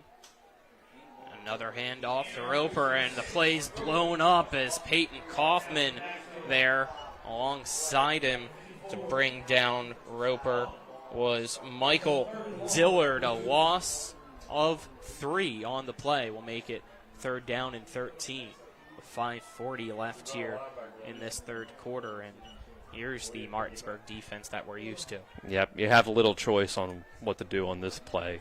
You could hand it off on some sort of draw play or run the ball, try to catch Martinsburg off guard, but they've shown that they've started to adjust, and the wall is closing up in the middle. But we've seen them be susceptible to the long pass, and with a 3rd and 13, that's what you expect Jefferson to go with here. Unless they don't get the play off. They do, as Herrick drops back to pass, but the whistles blow. Did they not get it off? It looked to me like they did, but did Jefferson call a timeout first? They did call a delay of game. I'm not sure about that one. I thought there were still 1 second left, but that is called a delay of game, so 5-yard penalty pushes the ball back 5 more yards. Ball now at the 22-yard line to make it a 3rd and 18. Herrick, shotgun formation, 2 receivers near side, 1 to the far. Gets the snap, drops back to pass. Chucks it deep on the far sideline, and that's out of bounds. He had the man. I don't know if he caught it while going out of bounds, but it's out of bounds, so that'll bring up 4th down. So looks like the punt team's going to have to come out unless you take the chance if you're Jefferson, but you're already down 9, still somewhat in this game, so you don't want to risk it as the punt team will go out. You see Takeem Drake going back to punt, back to return for Martinsburg will be Fegan and Miller. The corners for Martinsburg are a little more ready for the deep pass, knowing that they've gone to the well a few times. It's worked out. It's not always going to work out. That is a low percentage play. Snap back to Drake. The punt is shanked to the near side, almost hits a coach who wasn't ready for it as it went out at the 40-yard line of Jefferson. So Martinsburg with fantastic field position already in Jefferson territory to begin this drive as they lead it 21-12 with 4:44 left in this third quarter. Well, Martinsburg needed twice as many yards to get down the field as last time, and they did it in one play. So it's always tough to give a team with a high-powered offense good field position. My apologies to me. It appeared that the ball went out at the 40, but they say it's the 44. Fegan takes the snap, drops back the pass, throws it to the far side. It's caught by Todd on a wide receiver screen. He had the blockers, but slipping through the blockers is Jackson Rockwell, tripping up Todd for only a 3-yard completion, putting the ball at the 41 to make it 2nd and 7. Great job there by Rockwell. Great tackle. Go through there. I think probably diagnosed the play very early and was able to get through any blockers coming through trying to get him. 2 receivers to each side now. Fegan, shotgun formation. Dick at running back lined up to the right.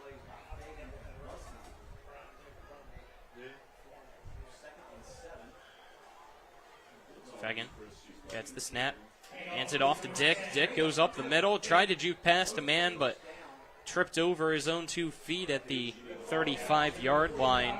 So a yard short of the first down marker will make it 3rd and 1. I just put this in Fagan's hands and tell him to get to the chains.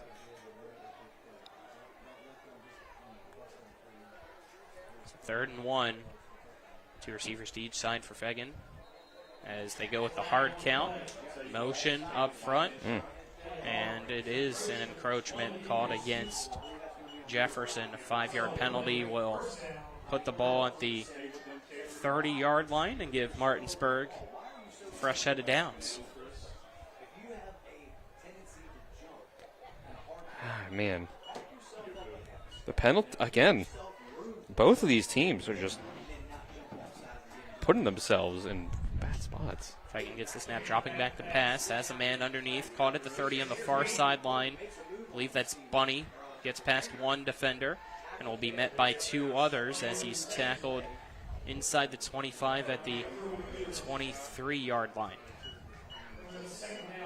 So that'll make it 2nd down and 3.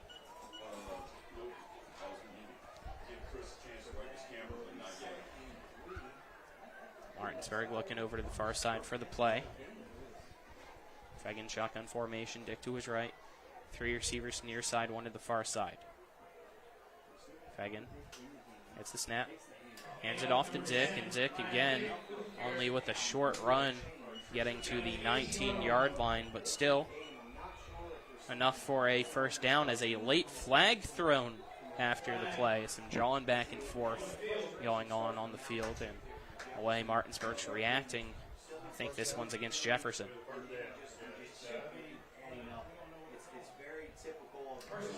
Yep. There it is. 2:28 left here in the third quarter. It's Martinsburg 21, Jefferson 12, and Martinsburg now well within the red zone, trying to open up this one. Well, the refs are getting their money's worth tonight. 18 penalties, 9 on both sides. First and goal now at the 10-yard line is Martinsburg. Fegan takes the snap. Play action pass into the end zone. It's caught by Bunny for a Martinsburg touchdown. 2:11 left in the third. It's now Martinsburg 27, Jefferson 12. Went with a little quick slant. that time to Kyrie Bunny for the score. Kyrie Bunny's been the most reliable receiver for this team, for Martinsburg, to win one-on-one on the outside. That's what you want your ex-receiver out there to be. And we haven't really seen it on slant patterns, but that was a nice throw by Fagan. Bunny brought it in. Extra point kick by Collins is up and good to make it 28-12. Martinsburg leading Jefferson here in the third. We'll step aside, take a 30-second break. This is West Virginia High School Football and Talk Radio, WRNR and TV 10. Hey, it's Cody from Cody's Auto Body. You're a potty mouth. But we do a really great job fixing cars after an accident. I know, but you're still a potty mouth. I'm possibly the best friend you could ever have. You are, but potty mouth. If you need your car repaired, come to Cody's Auto Body, located at 851 Wilson Street in Martinsburg. Because that's Cody's with a T for f***ing trust. See? Potty mouth. Ugh, leave me alone. We welcome you back here to Shenandoah Junction at Jefferson High School. Martinsburg has extended its lead out now to 28-12 against Jefferson. As Martinsburg's Cody Page on to kickoff. Collins actually with a high end over end kick that is fair caught at the 37-yard line by Brady Roberts. Let's get our scoring drive summary brought to you by John Hardy for Berkeley County Commission. Vote John Hardy November 5th. 5 plays to go 44 yards, helped out by a couple Jefferson penalties to get down there, but it ends up with a 10-yard touchdown pass by Coy Fagan to Kyrie Bunny.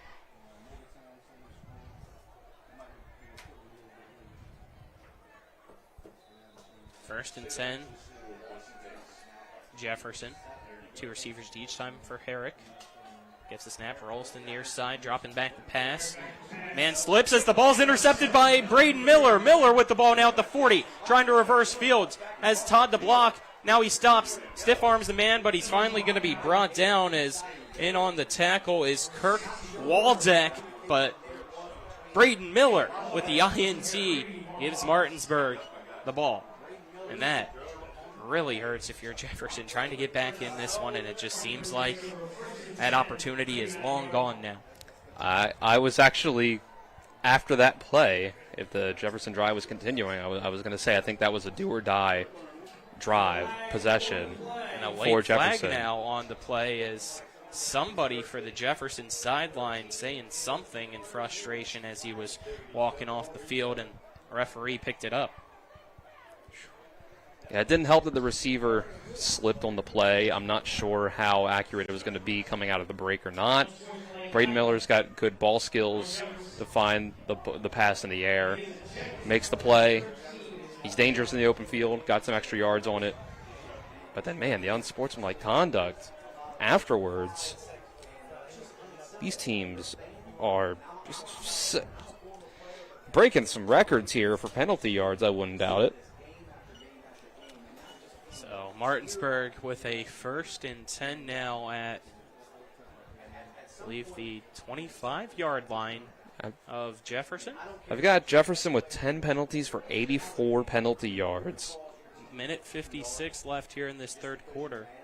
I feel like the third quarter has been as long as the first half. Pretty close. 3 receivers to the near side, 1 to the far side for Martinsburg. Dick at running back. Fagan at quarterback. Still no sign of Nick Buskey out there offensively. Not sure something happened that we're not aware of. Well, he's been on the sideline for the second half of a few games already this year. Fagan, play action pass, rolls out to his right, looking deep, stops. Hit as he throws, chucks it to the end zone, and he has somebody! Kyrie Bunny again with a touchdown. Minute 48 left here in the third. Martinsburg now leads at 34-12 against Jefferson. Jump ball, and with the 6'4" Kyrie Bunny, you like the chances. Bunny down there somewhere. He's got the hops. That was fantastic. Fagan just threw it up, trusted his man. 50-50 ball. Maybe with Kyrie Bunny, it's maybe more like a 60-40, perhaps. Great play by him and Martinsburg, pulling away in the third quarter. We do have a injured Jefferson Cougar down in the backside of the end zone being attended to right now. Not sure who it was. It was one of the two that was going up for the ball against Kyrie Bunny, but don't know the number, so not going to speculate on who it could be, but whoever it is, hopefully they are okay. I'll step aside for now and take a 30-second break. This is West Virginia High School Football and Talk Radio, WRNR and TV10.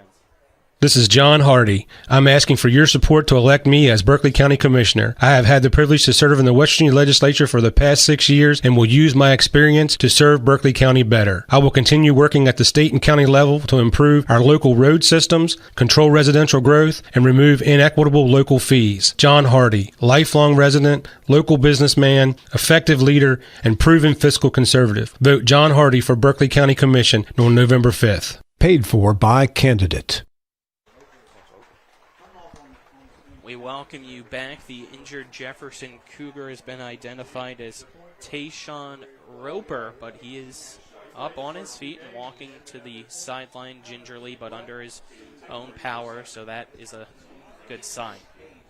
As Cody Page on to attempt the extra point for Martinsburg after that touchdown pass to Kyrie Bunny before the break to make it 34-12. That's a huge injury for them. He can't get back out there on offense right away. Page lining it up. Snap back. Fegan puts the hold down. Kick is up. Almost blocked, but it is good. Make it 35-12. Minute 48 left here in the third. Martinsburg leads Jefferson. A late flag after that play. We'll step aside, take a 30-second break, and give you what the penalty was after that. This is West Virginia High School Football and Talk Radio, WRNR and TV10. Back in 30. Have you been smoking? I can smell it. Hickory. I'm gonna watch you smoke the whole pack. Shop now and save at Orsini's today. Have you been smoking? I can smell it. Hickory. I'm gonna watch you smoke the whole pack.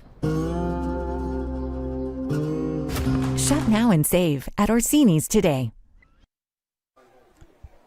We welcome you back here. The penalty was an unsportsmanlike conduct penalty called against Martinsburg, so that'll be marked off here for the kickoff, which means Martinsburg will be kicking off at 25-yard line. Let's get our scoring drive summary brought to you by John Hardy for Berkeley County Commission. Another quick one, Dylan. Yeah, I mean, one play, 29 yards, touchdown, Kyrie Bunny from Coy Fagan.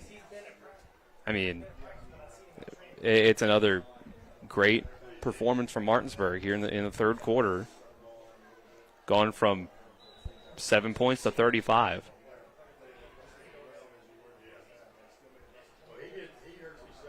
$35-12 now. Martinsburg leads Jefferson.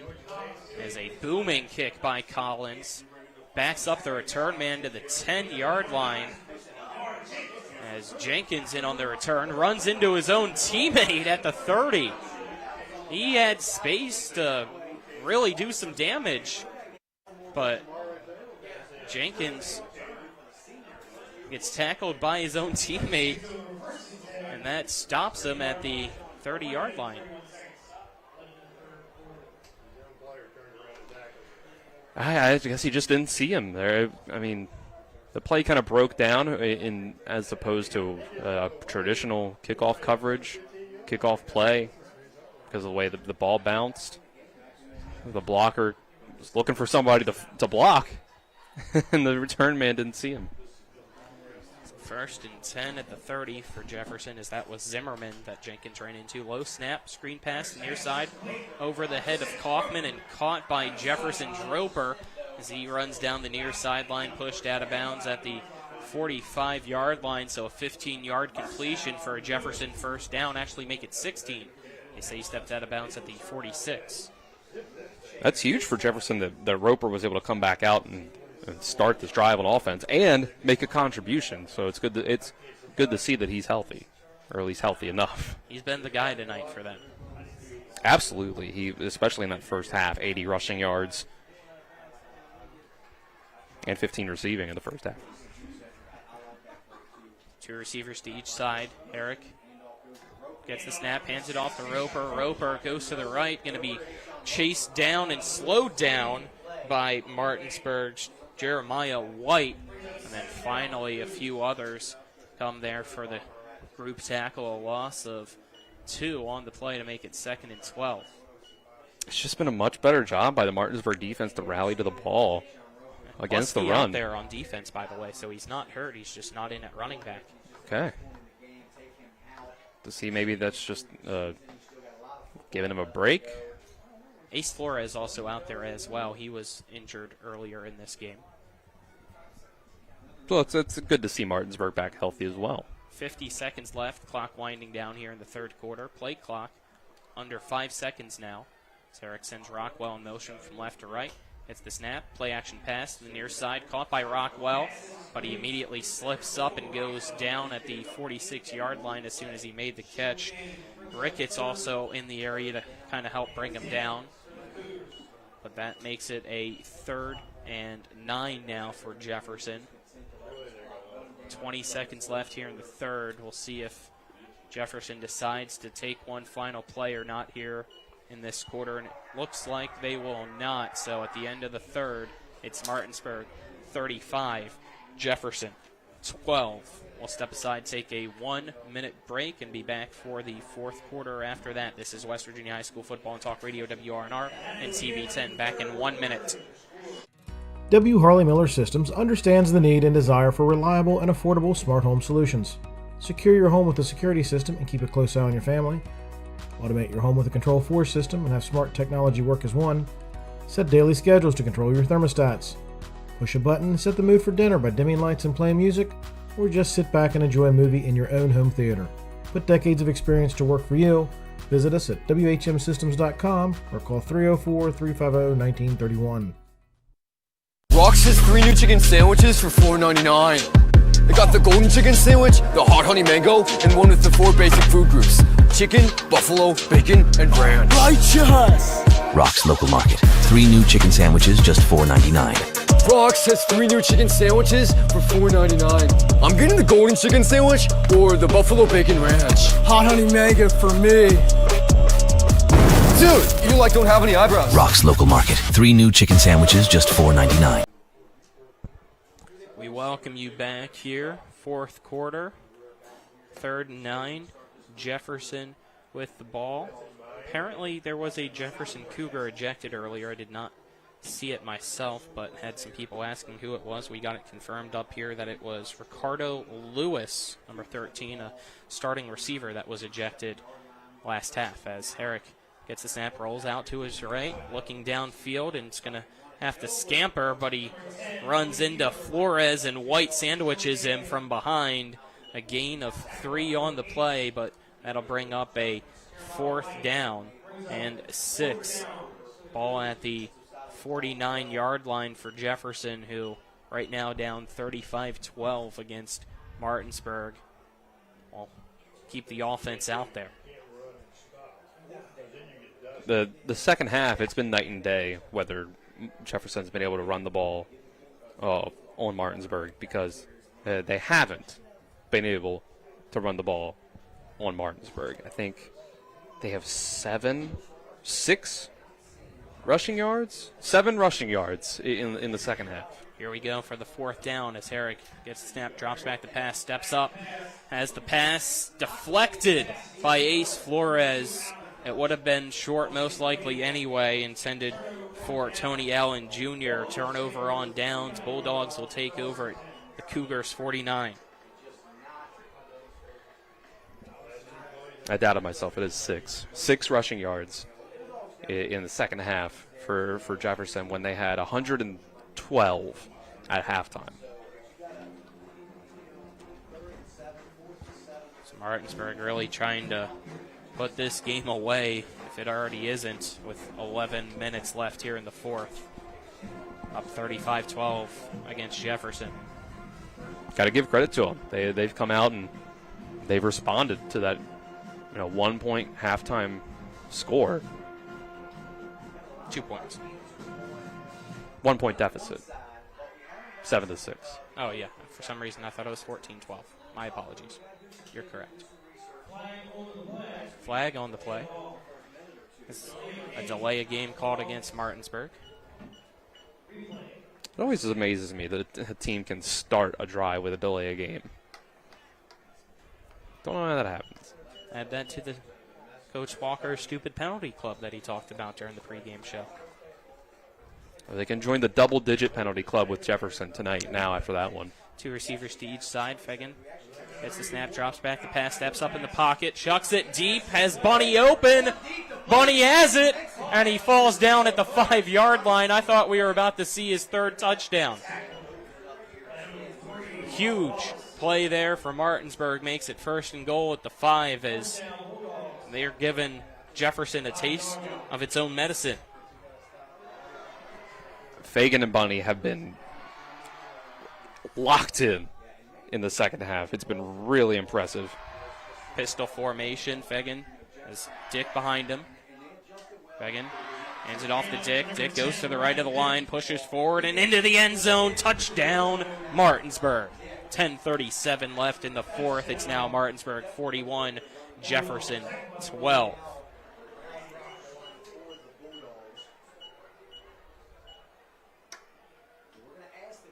Silence here in Shenandoah Junction.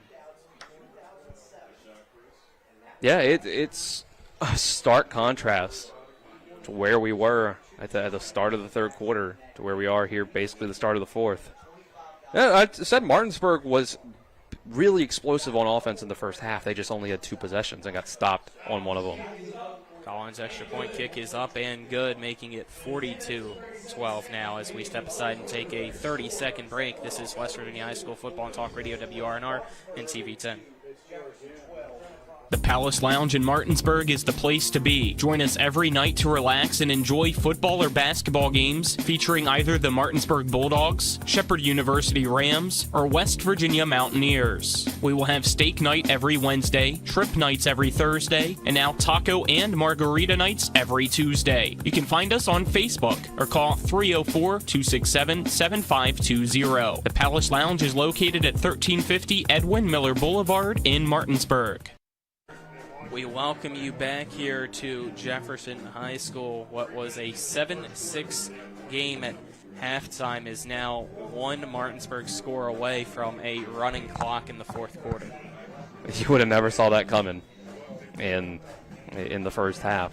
But as I was saying after the extra point, when Martinsburg only gets 2 possessions in the first half, you have to expect that that's not going to carry over. That's really hard to replicate. Collins sends the kick into the end zone for a touchback. Let's get our scoring drive summary brought to you by John Hardy for Berkeley County Commission. Vote John Hardy on November 5th. Well, 2 plays to go 54 yards. It wasn't quite a one-play drive like a couple of the other ones, or one of the other ones at the very least. And it ends up with a 5-yard touchdown run by Brian Dick after a 49-yard completion from Fegan to Kyrie Bunny. Jefferson has the 1st and 10. Thanks to the touchback at the 20-yard line. Cougars looks like we'll send 3 receivers to the near side as one now goes to the far side. So make that 2 to each side for Dylan Herrick with Roper, the running back, to the right. They send a man in motion from left to right. Low snap. Herrick gets it. Fires a pass. Caught by Allen Jr. Hit as he throws and might have been a late hit as flags thrown. Kaufman goes to help up Herrick as looks like that's going to be a completion for about 7 yards, I think, to Allen Jr. and then adding on a roughing the passer penalty against Martinsburg for 21 total yards it should be, right? I think you're right. I believe that puts us at 165 total penalty yards between these two teams on 21 penalties. The ball now at Jefferson's 42-yard line. 1st and 10. Rain stopped. Wind still going here. The rain passed by, gave it just drove by to say hello. It seems like it rained for about 3 minutes, maybe. 3 receivers to the left, 1 to the right. Did make it hard to see, though, through the window here in the press box. Tarek gets the snap, steps back, throws past the near side, almost intercepted by Boston Todd as he breaks that pass up intended for Mar Wallace. So that makes it 2nd and 10 now from the 42. It's a different look from Martinsburg on defense, having Boston Todd out there starting at corner. We're used to seeing Kingston McDonald Gibson on the other side opposite of Mason Wally. So maybe that's I don't know if that's the change that they're going to stick with, but that was a nice play by Todd there. 9:59 left here in the 4th. Eric gets the snap, rolls to his left to pass, now slips around, dancing around, and finally brought down for a sack. Kaufman, Kovacs, Pollard bringing him down. The 3 amigos make it a loss of 11 on the play. Well, that's going to set you to where now you're negative rushing yards for the second half.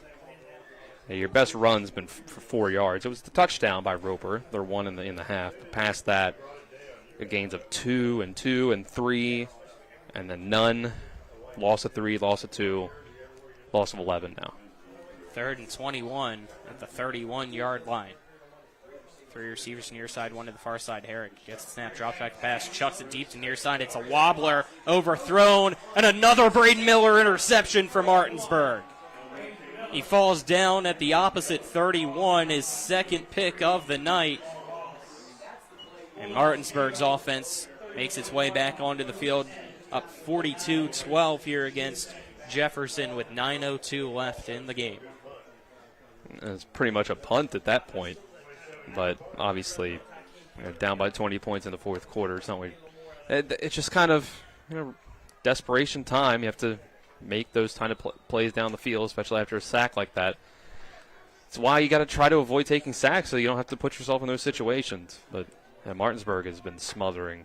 Fagan in at quarterback, Buskey now in at running back, 2 receivers to each side. Fagan hands it off to Buskey. Buskey tried to hand it off to Todd, but lost it. Fumble recovered by Jefferson. They gave the ball up. Jamari Jenkins in on the recovery. Oh, excuse me, no. Waldeck in on the recovery. My apologies there. They tried to do a reverse. I don't know why you feel the need to run a reverse up by 30 points in the 4th quarter. I wouldn't put that on tape if I didn't need to, but they just messed up the exchange on the handle. They handed it off to Buskey, and he tries to hand it off to Todd. And something went wrong along the way. Ball drops on the ground. Jefferson gets it.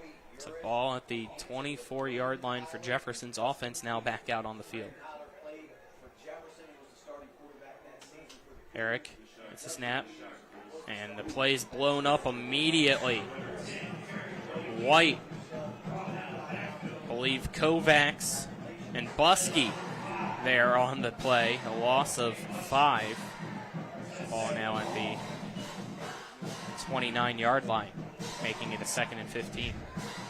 The defensive line of Martinsburg is relentless. I think, Jefferson has run a lot of plays on offense tonight. That offensive line's got to be tired.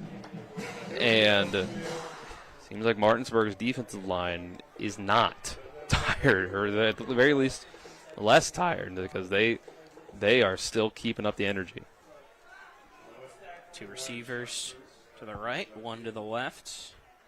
And in motion on the line as Herrick hands it off to Roper, who tries to go up the middle, but he only gets 1 yard as the hole closes quickly on Tayshawn Roper. Under 8 minutes left. It's Martinsburg 42, Jefferson 12.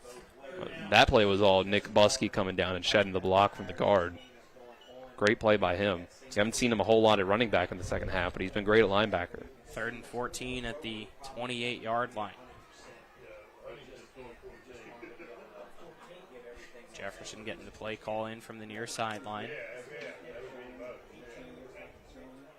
like they'll go with 2 receivers to the right, 1 to the left again. Extra blocker and a tight end to the left side of the line as Herrick gets the snap, drops back the pass. And the play blown up from the right side of the line as Kaufman and Pollard there for the sack. That backs him up to, it looks like they'll say, the 37-yard line, and that's a pretty nice get for forward progress because he landed behind the 40-yard line. Relentless defensive line. It's been incredible, really. Sometimes you can keep up with a team for a while, and you just get to the point where it's a physical game. You're running out of energy. The other team has more of it. Punt team out. Drake gets the snap. Punt is away. It's a low line drive near side. It's going to roll into the 5. Be downed at the 4-yard line by Roper. 6:18 left now in the 4th. Martinsburg leads at 42-12, and the Bulldog offense will have a 1st and 10 just in front of its end zone. Let's get our 4th quarter sponsors for you, as the 4th quarter is brought to you by Skinner Accident and Injury Lawyers, representing accident and injury claims for over 50 years. Go to SkinnerWins.com, as well as Orsini's Home Store, not just an appliance store any longer. Visit them at 360 Hack Wilson Way or online at Orsini's.com. 1st and 10 at the 4. Colin McLaughlin alongside me, Dylan Bishop. Marcus Jordan, our main cameraman. Back in the studio is Nick Verzolini. Fagan gets the snap. It's a high snap as whistles blow, and a false start will be called against Martinsburg. So half the distance to the goal, make it 1st and 12 at the 2. We saw in the first half how these penalties from Martinsburg can come back to bite them. I understand how the second half went, but we saw, it's a 1-point game, and that after that first half, if you have 2 straight halves like that, those penalties can lose you a game. 3 receivers to far side, 1 to the near side. Fagan gets the snap, hands it off to Brian Dick. Dick goes up the middle, bounces off 1 tackler. Still on his feet, churning through 1 man who finally brings him down, but not before Brian Dick can get across the 15 to the 16-yard line, as in on the tackle is Jonas Weiser. 1st down, Bulldogs. That was when you needed your offensive line the most. You can't have a tackle for a loss in that situation. They're still going strong. Fagan has Dick to his right. 3 receivers to his right as well, 1 to the left. Snap, play action pass, screen pass near side. Deflected but caught now by Durding. Durding breaks through a tackle, runs up the middle, and is brought down at the 29-yard line. And that is a 1st down again for Martinsburg. I catch the number of who that was that made that play. Is that Wallace out there on the side? Yeah, Mar Wallace. Read that play like a book, but it's just off his hands. It bounces up in the air, and everything's gone right for Martinsburg in the second half. 5:10 left here in the 4th, a 30-point Martinsburg lead. So they are that close to improving to 5-0. Dick hands it off. He's now in at quarterback as Dillard in at running back. Gets across the 30 to the 31-yard line. So that'll make it a 2nd and 8 on the 2-yard run. I guess we have Dillard playing the role of Colin Schaffner tonight. Yep, Schaffner still out with a ankle injury.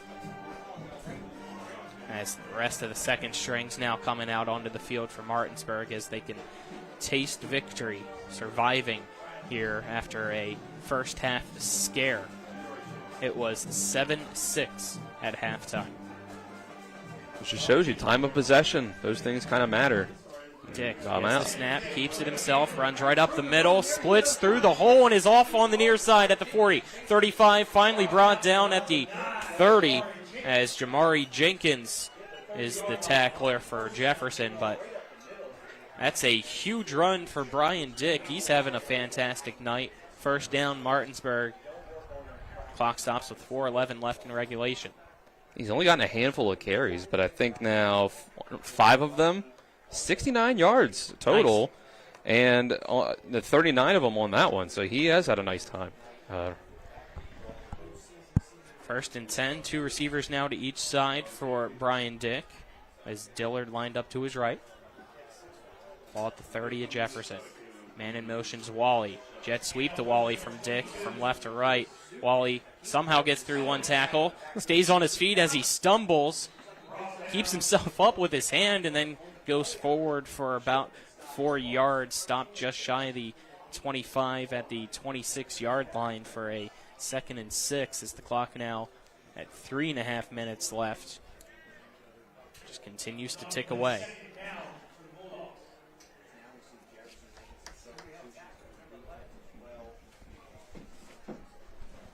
Credit to Jefferson.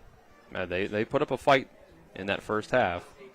Receivers bunched in. Man in motion again as Dick loses it on the exchange. Ball bounces around, and it's another Martinsburg turnover. They tried to go back to the jet sweep and just got lost. 3:05 left to go. Jefferson gets the ball back. Well, we see that play a lot when Fagan is in the game. They have the option of a jet sweep there, but you could see the problem was that's a read play, the power read coming up the middle, where the quarterback can pull it out and run up the middle. Dick tried to do that and just lost the ball in the process. I think the receiver kind of clamped down on the ball a little too much. Dick wasn't able to cleanly take it out of his chest, Herrick at quarterback, I believe. Ryan George, it appears, number 16 at running back. And now we'll have a timeout before the play clock had hit 0 for Jefferson, so they make sure they can have the correct personnel out there. We'll step aside, take a 30-second break with them. This is West Virginia High School Football and Talk Radio, WRNR and TV10. With 4 new car dealerships and 4 used car dealerships in 3 states, Parsons is the largest used car and fastest growing new car dealer in the tri-state area. Take Parsons Ford with huge savings on hundreds of new Fords, financing from 0%, Parsons' goal of financing for all, and Parsons' famous above-market trade-in allowances that help make Parsons #1 for used cars too. See why so many won't buy anywhere but Parsons Ford in Martinsburg. We became #1 by making you #1 first. Parsons. We welcome you back here to Jefferson High School as Jefferson has called a timeout, which is brought to you by the Larry DeMarco team, Century 21 Modern Realty Results. First and 10, Jefferson at its 23-yard line. 3:05 left in the ballgame. It's Martinsburg 42, Jefferson 12. Martinsburg will improve to 5-0. Jefferson will fall to 1-2. Eric gets the snap, hands it off to his running back, Ryan George. George tries to go up the middle, but Pollard, Ricketts, and I believe one other Bulldog there on the tackle who's being helped up. I think that's Nick Buskey. Gain a 2 on the play will make it 2nd and 8. Might have been White, not sure. But either way, it gets stopped there by Martinsburg's defense. They've really shown up here in the second half. They have. The offense for Martinsburg was really impressive. The explosive plays, the runs especially, but they can do it from both ways. Give it back to George, and he goes right into the arms of Jeremiah White for a loss of 1 on the play to make it 3rd and 9, ball at the 24. 2 minutes left. Clock continues to tick away here. So we're in the final moments of this one. Don't go anywhere. We should have maybe a post-game interview. I can. Dylan can go down. I don't think it's raining, so you should be all right. So we'll have him do that.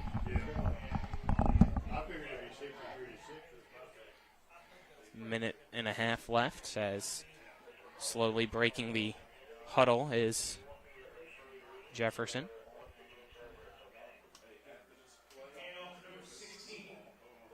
And right as we said that the rain was gone, it shows up, so gonna not worry about the post-game interview as the rain starts to come down. So keep Dylan out of the elements that he'll have to deal with tomorrow for the most part, as we'll have Shepherd football on TV 10 and WR and our TV on YouTube. You don't have to tell me twice not to go out in the rain. So I was looking at the forecast for tomorrow. Shippensburg, on my weather app, the Apple weather app, which, not the most reliable in the world, looks clear for the afternoon. It looks like it'll rain overnight, but be passed by 7 a.m. for a 1 p.m. kick. 76 degrees at kickoff expected right now in Shippensburg. Yep, we'll go on at 12:30 as the punts away from George, as backing up is Fegan. He's just going to let it continue to bounce and take some time off the clock as it's down, stopping the clock with 16 seconds left. The ball is down at the 30-yard line of Martinsburg, so all the Bulldogs will have to do is take a knee and get the 42-12 win here against Jefferson.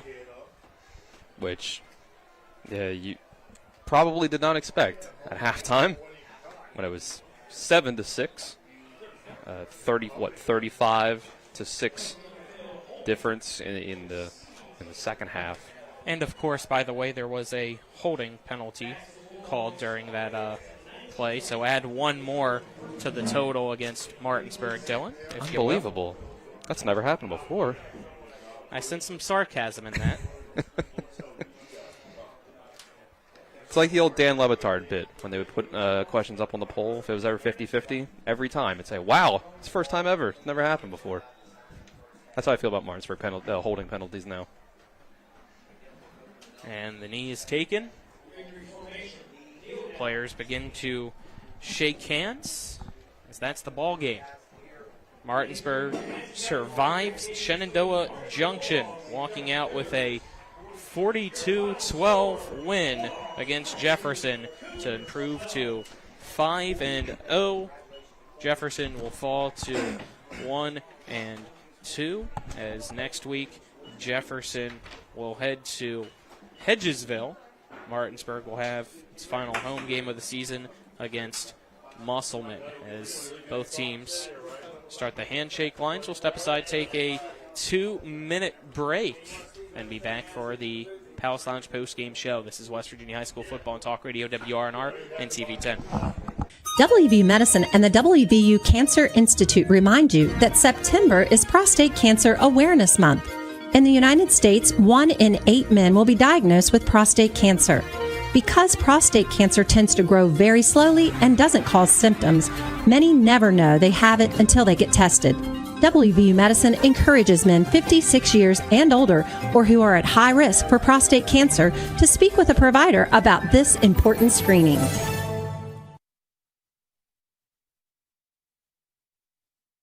Life is evolving. Over the past decade, the way we do almost everything has changed. Get on your phone, see something you like, click on it, and it shows up at your door. Why should the way you have your car serviced be any different? Why waste your time going to a dealership service department when Hagerstown Ford and Hancock Chevrolet will come to you? They service all makes, all models, and offer full parts and labor warranties. Hagerstown Ford and Hancock Chevrolet will come to your door or office and service your vehicle while you're doing what you need to be doing, conducting that business meeting or mowing the lawn. Why take time out of your busy schedule when you don't have to? Hagerstown Ford and Hancock Chevrolet's friendly, knowledgeable staff will come to you where you live or where you work for full service maintenance, from oil changes to tire rotations, brakes, batteries, multi-point inspections. They handle it all. Hagerstown Ford and Hancock Chevrolet is committed to delivering the best of the best to their customers. Trust them to service your vehicle where you're at home or at work. Skip the time-consuming and terminal wait at the dealership. Schedule your appointment at fordofhagerstown.com or hancockchevy.com. If you or someone you know suffers from the disease of addiction, help is available from the Berkeley County Quick Response Team with peer recovery coaches and support promptly to the homes of those who've recently experienced an overdose. This collective effort towards recovery brings resources and services to the community, including naloxone and treatment options. Call 304-267-1313 or visit the Berkeley County Recovery Resource Center at 800 Emmett Rouse Drive, Martinsburg. The Berkeley County Quick Response Team is funded through a DHHR grant with the Berkeley Morgan County Health Department. As we go into the post-game show, brought to you by the Palace Lounge on Edwin Miller Boulevard in Martinsburg, with a full lunch and dinner menu and daily specials in a clean, comfortable atmosphere. Check out the menu on the Palace Lounge Facebook page. Martinsburg improves to 5-0. Jefferson falls to 1-3 as the Bulldogs defeat the Cougars 42-12. Colin McLaughlin here alongside me, Dylan Bishop, Marcus Jordan. Our cameraman back at the studio is Nick Verzolini, as Dylan's still tallying up our post-game stats, which are brought to you by RAI Properties LLC, servicing the tri-state area. Call them at 304-231-44. Visit www.raiproperties.com. It's pouring now here in Shenandoah Junction. Oh, just in time for when we're trying to get everything out of here. Isn't that fun? Which means go quick, Dylan. Right. Do your math faster. 18 carries for 82 yards and a touchdown for Tayshawn Roper. Dylan Harrich started the game, 11 carries for 32 yards, and then that was all almost entirely wiped out in the second half. I think Jefferson ends up with negative yardage rushing in the second half. 10 for 16, 178 passing yards, 1 touchdown, 2 interceptions on the day for Dylan Harrich. Didn't think it was really a bad day until they had no option, had to press the ball down the field in the second half. Just couldn't run the ball in the second half. Tony Allen Jr. Ends up with 4 catches on the day, 73 yards and a touchdown.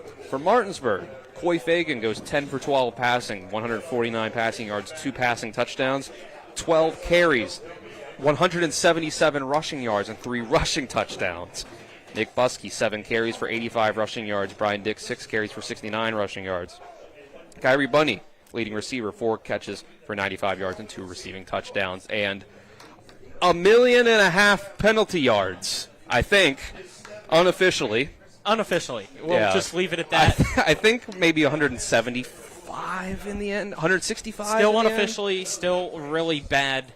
Let's get to our electrifying play of the game, brought to you by CMA's Chrysler Dodge Jeep Ram of Martinsburg. Proud to be the owners who just care more. Electrifying play of the game. The 90-yard touchdown run by Coy Fagan. I think it's hard to beat a 90-yarder, and it's hard to beat Coy Fagan. There you go. Collision of the game, brought to you by Cody's Auto Body. I'm going to go with the second sack that Martinsburg had. It was in the second half. I think it was Peyton Kaufman and maybe another one that got in there, but just incredible defensive performance in the second half. Good hands catch the game, brought to you by Kelly Allstate Insurance.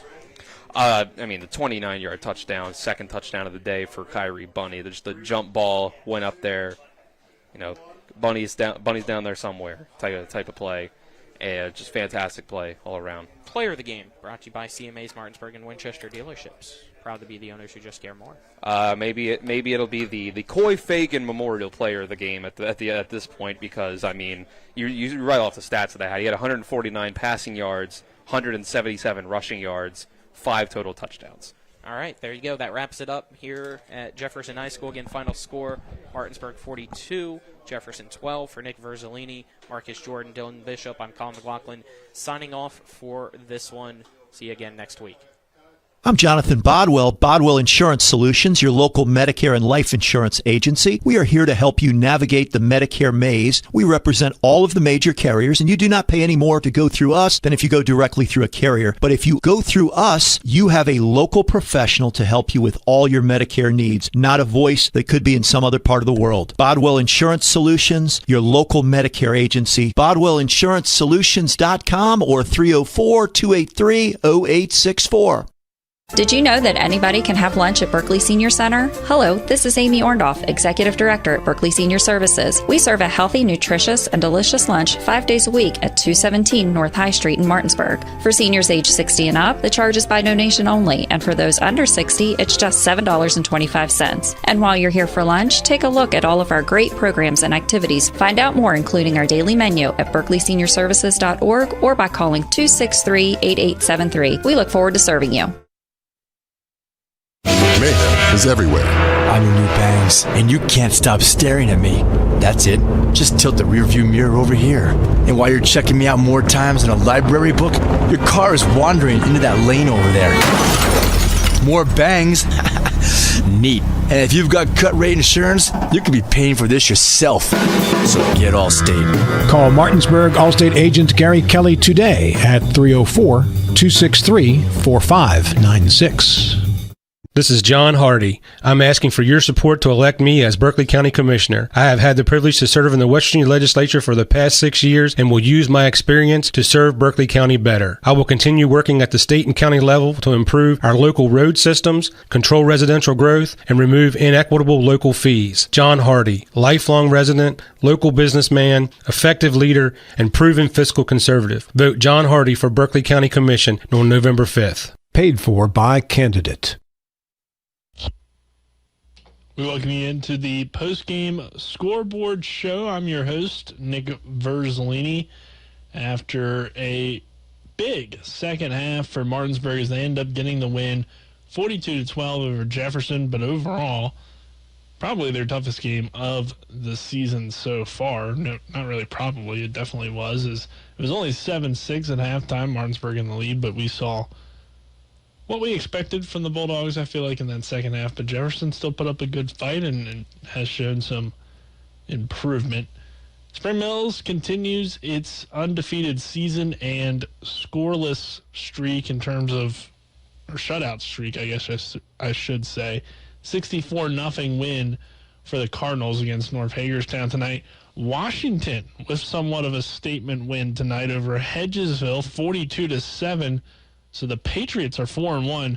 Eagles drop to 2-2. It'll be Jefferson Hedgesville next week, but Washington clearly showing a big improvement with that kind of win against a team that's usually it's a close game between Hedgesville and Washington. So kind of a surprising score there. Hurricane taking care of business against Cabell Midland. Looks like Cabell Midland's going to fall to 0-4. It's 28-7.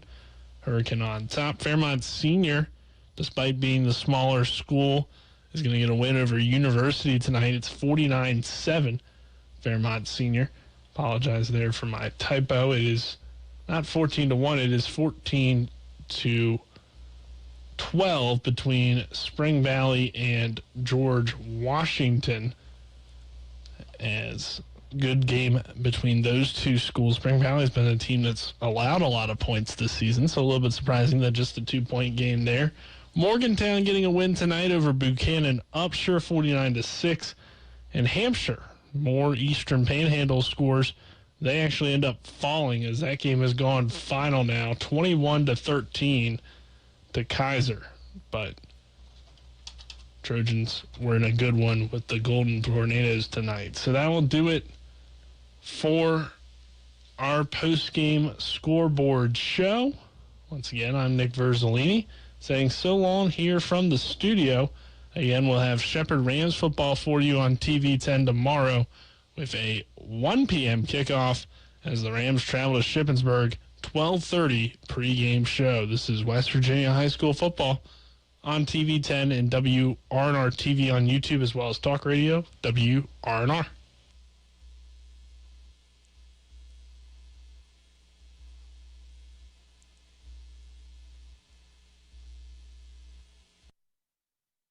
A DUI arrest can have a devastating impact on one's life, your job, your driver's license, and in some cases, your very freedom. My name is Harley Wagner. I own and operate West Virginia's only exclusive DUI defense firm. Since 1999, I've been representing citizens throughout the Eastern Panhandle and state of West Virginia charged with DUI. Let my years of training and experience work for you. The initial consultation is free at the Wagner Law Firm in Martinsburg. Phone 304-901-7400 or online at westvirginiaduilawyers.com. Radon is the second leading cause of lung cancer deaths in the United States each year. But do you know the radon levels in your home? Home is a place to live, love, and laugh, not a place to breathe air containing radon. The Berkeley and Morgan County Health Departments are distributing free confidential radon test kits, and you can get yours at the Berkeley County Health Department office in Martinsburg and the Morgan County Health Department office in Berkeley Springs. Protect your home and family. Get your free radon test kit today.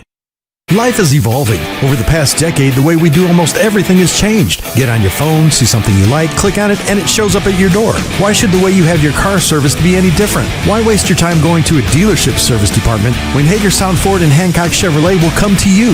They service all makes, all models, and offer full parts and labor warranties. Hagerstown Ford and Hancock Chevrolet will come to your door or office and service your vehicle while you're doing what you need to be doing, conducting that business meeting or mowing the lawn. Why take time out of your busy schedule when you don't have to? Hagerstown Ford and Hancock Chevrolet's friendly, knowledgeable staff will come to you where you live or where you work for full service maintenance, from oil changes to tire rotations, brakes, batteries, multi-point inspections. They handle it all.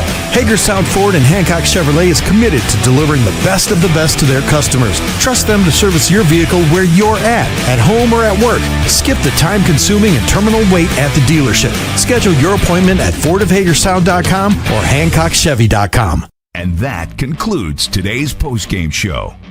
Be sure to tune in each week throughout the regular and postseason for more West Virginia high school football. Today's game has been brought to you by Orsini's Home Store, Century 21 Modern Realty Results, Cody's Auto Body, The Palace Lounge, CMA Honda, the Berkeley County Health Department, Skinner Accident and Injury Lawyers, Brown's Funeral Home and Cremations, Hagerstown Ford, the Mansion Ferretti Law Firm, the Mirius Group of Financial Advisors, Bodwell Insurance Solutions, W. Harley Miller Systems, Smallwood and Small Insurance Agency, CMA Chrysler Dodge, WVU East, the law firm of Burke Schultz Harmon and Jenkinson, RAI Properties, Parsons Ford, Rocks, John Hardy, Gary Kelly Allstate, and Panhandle Dumpsters.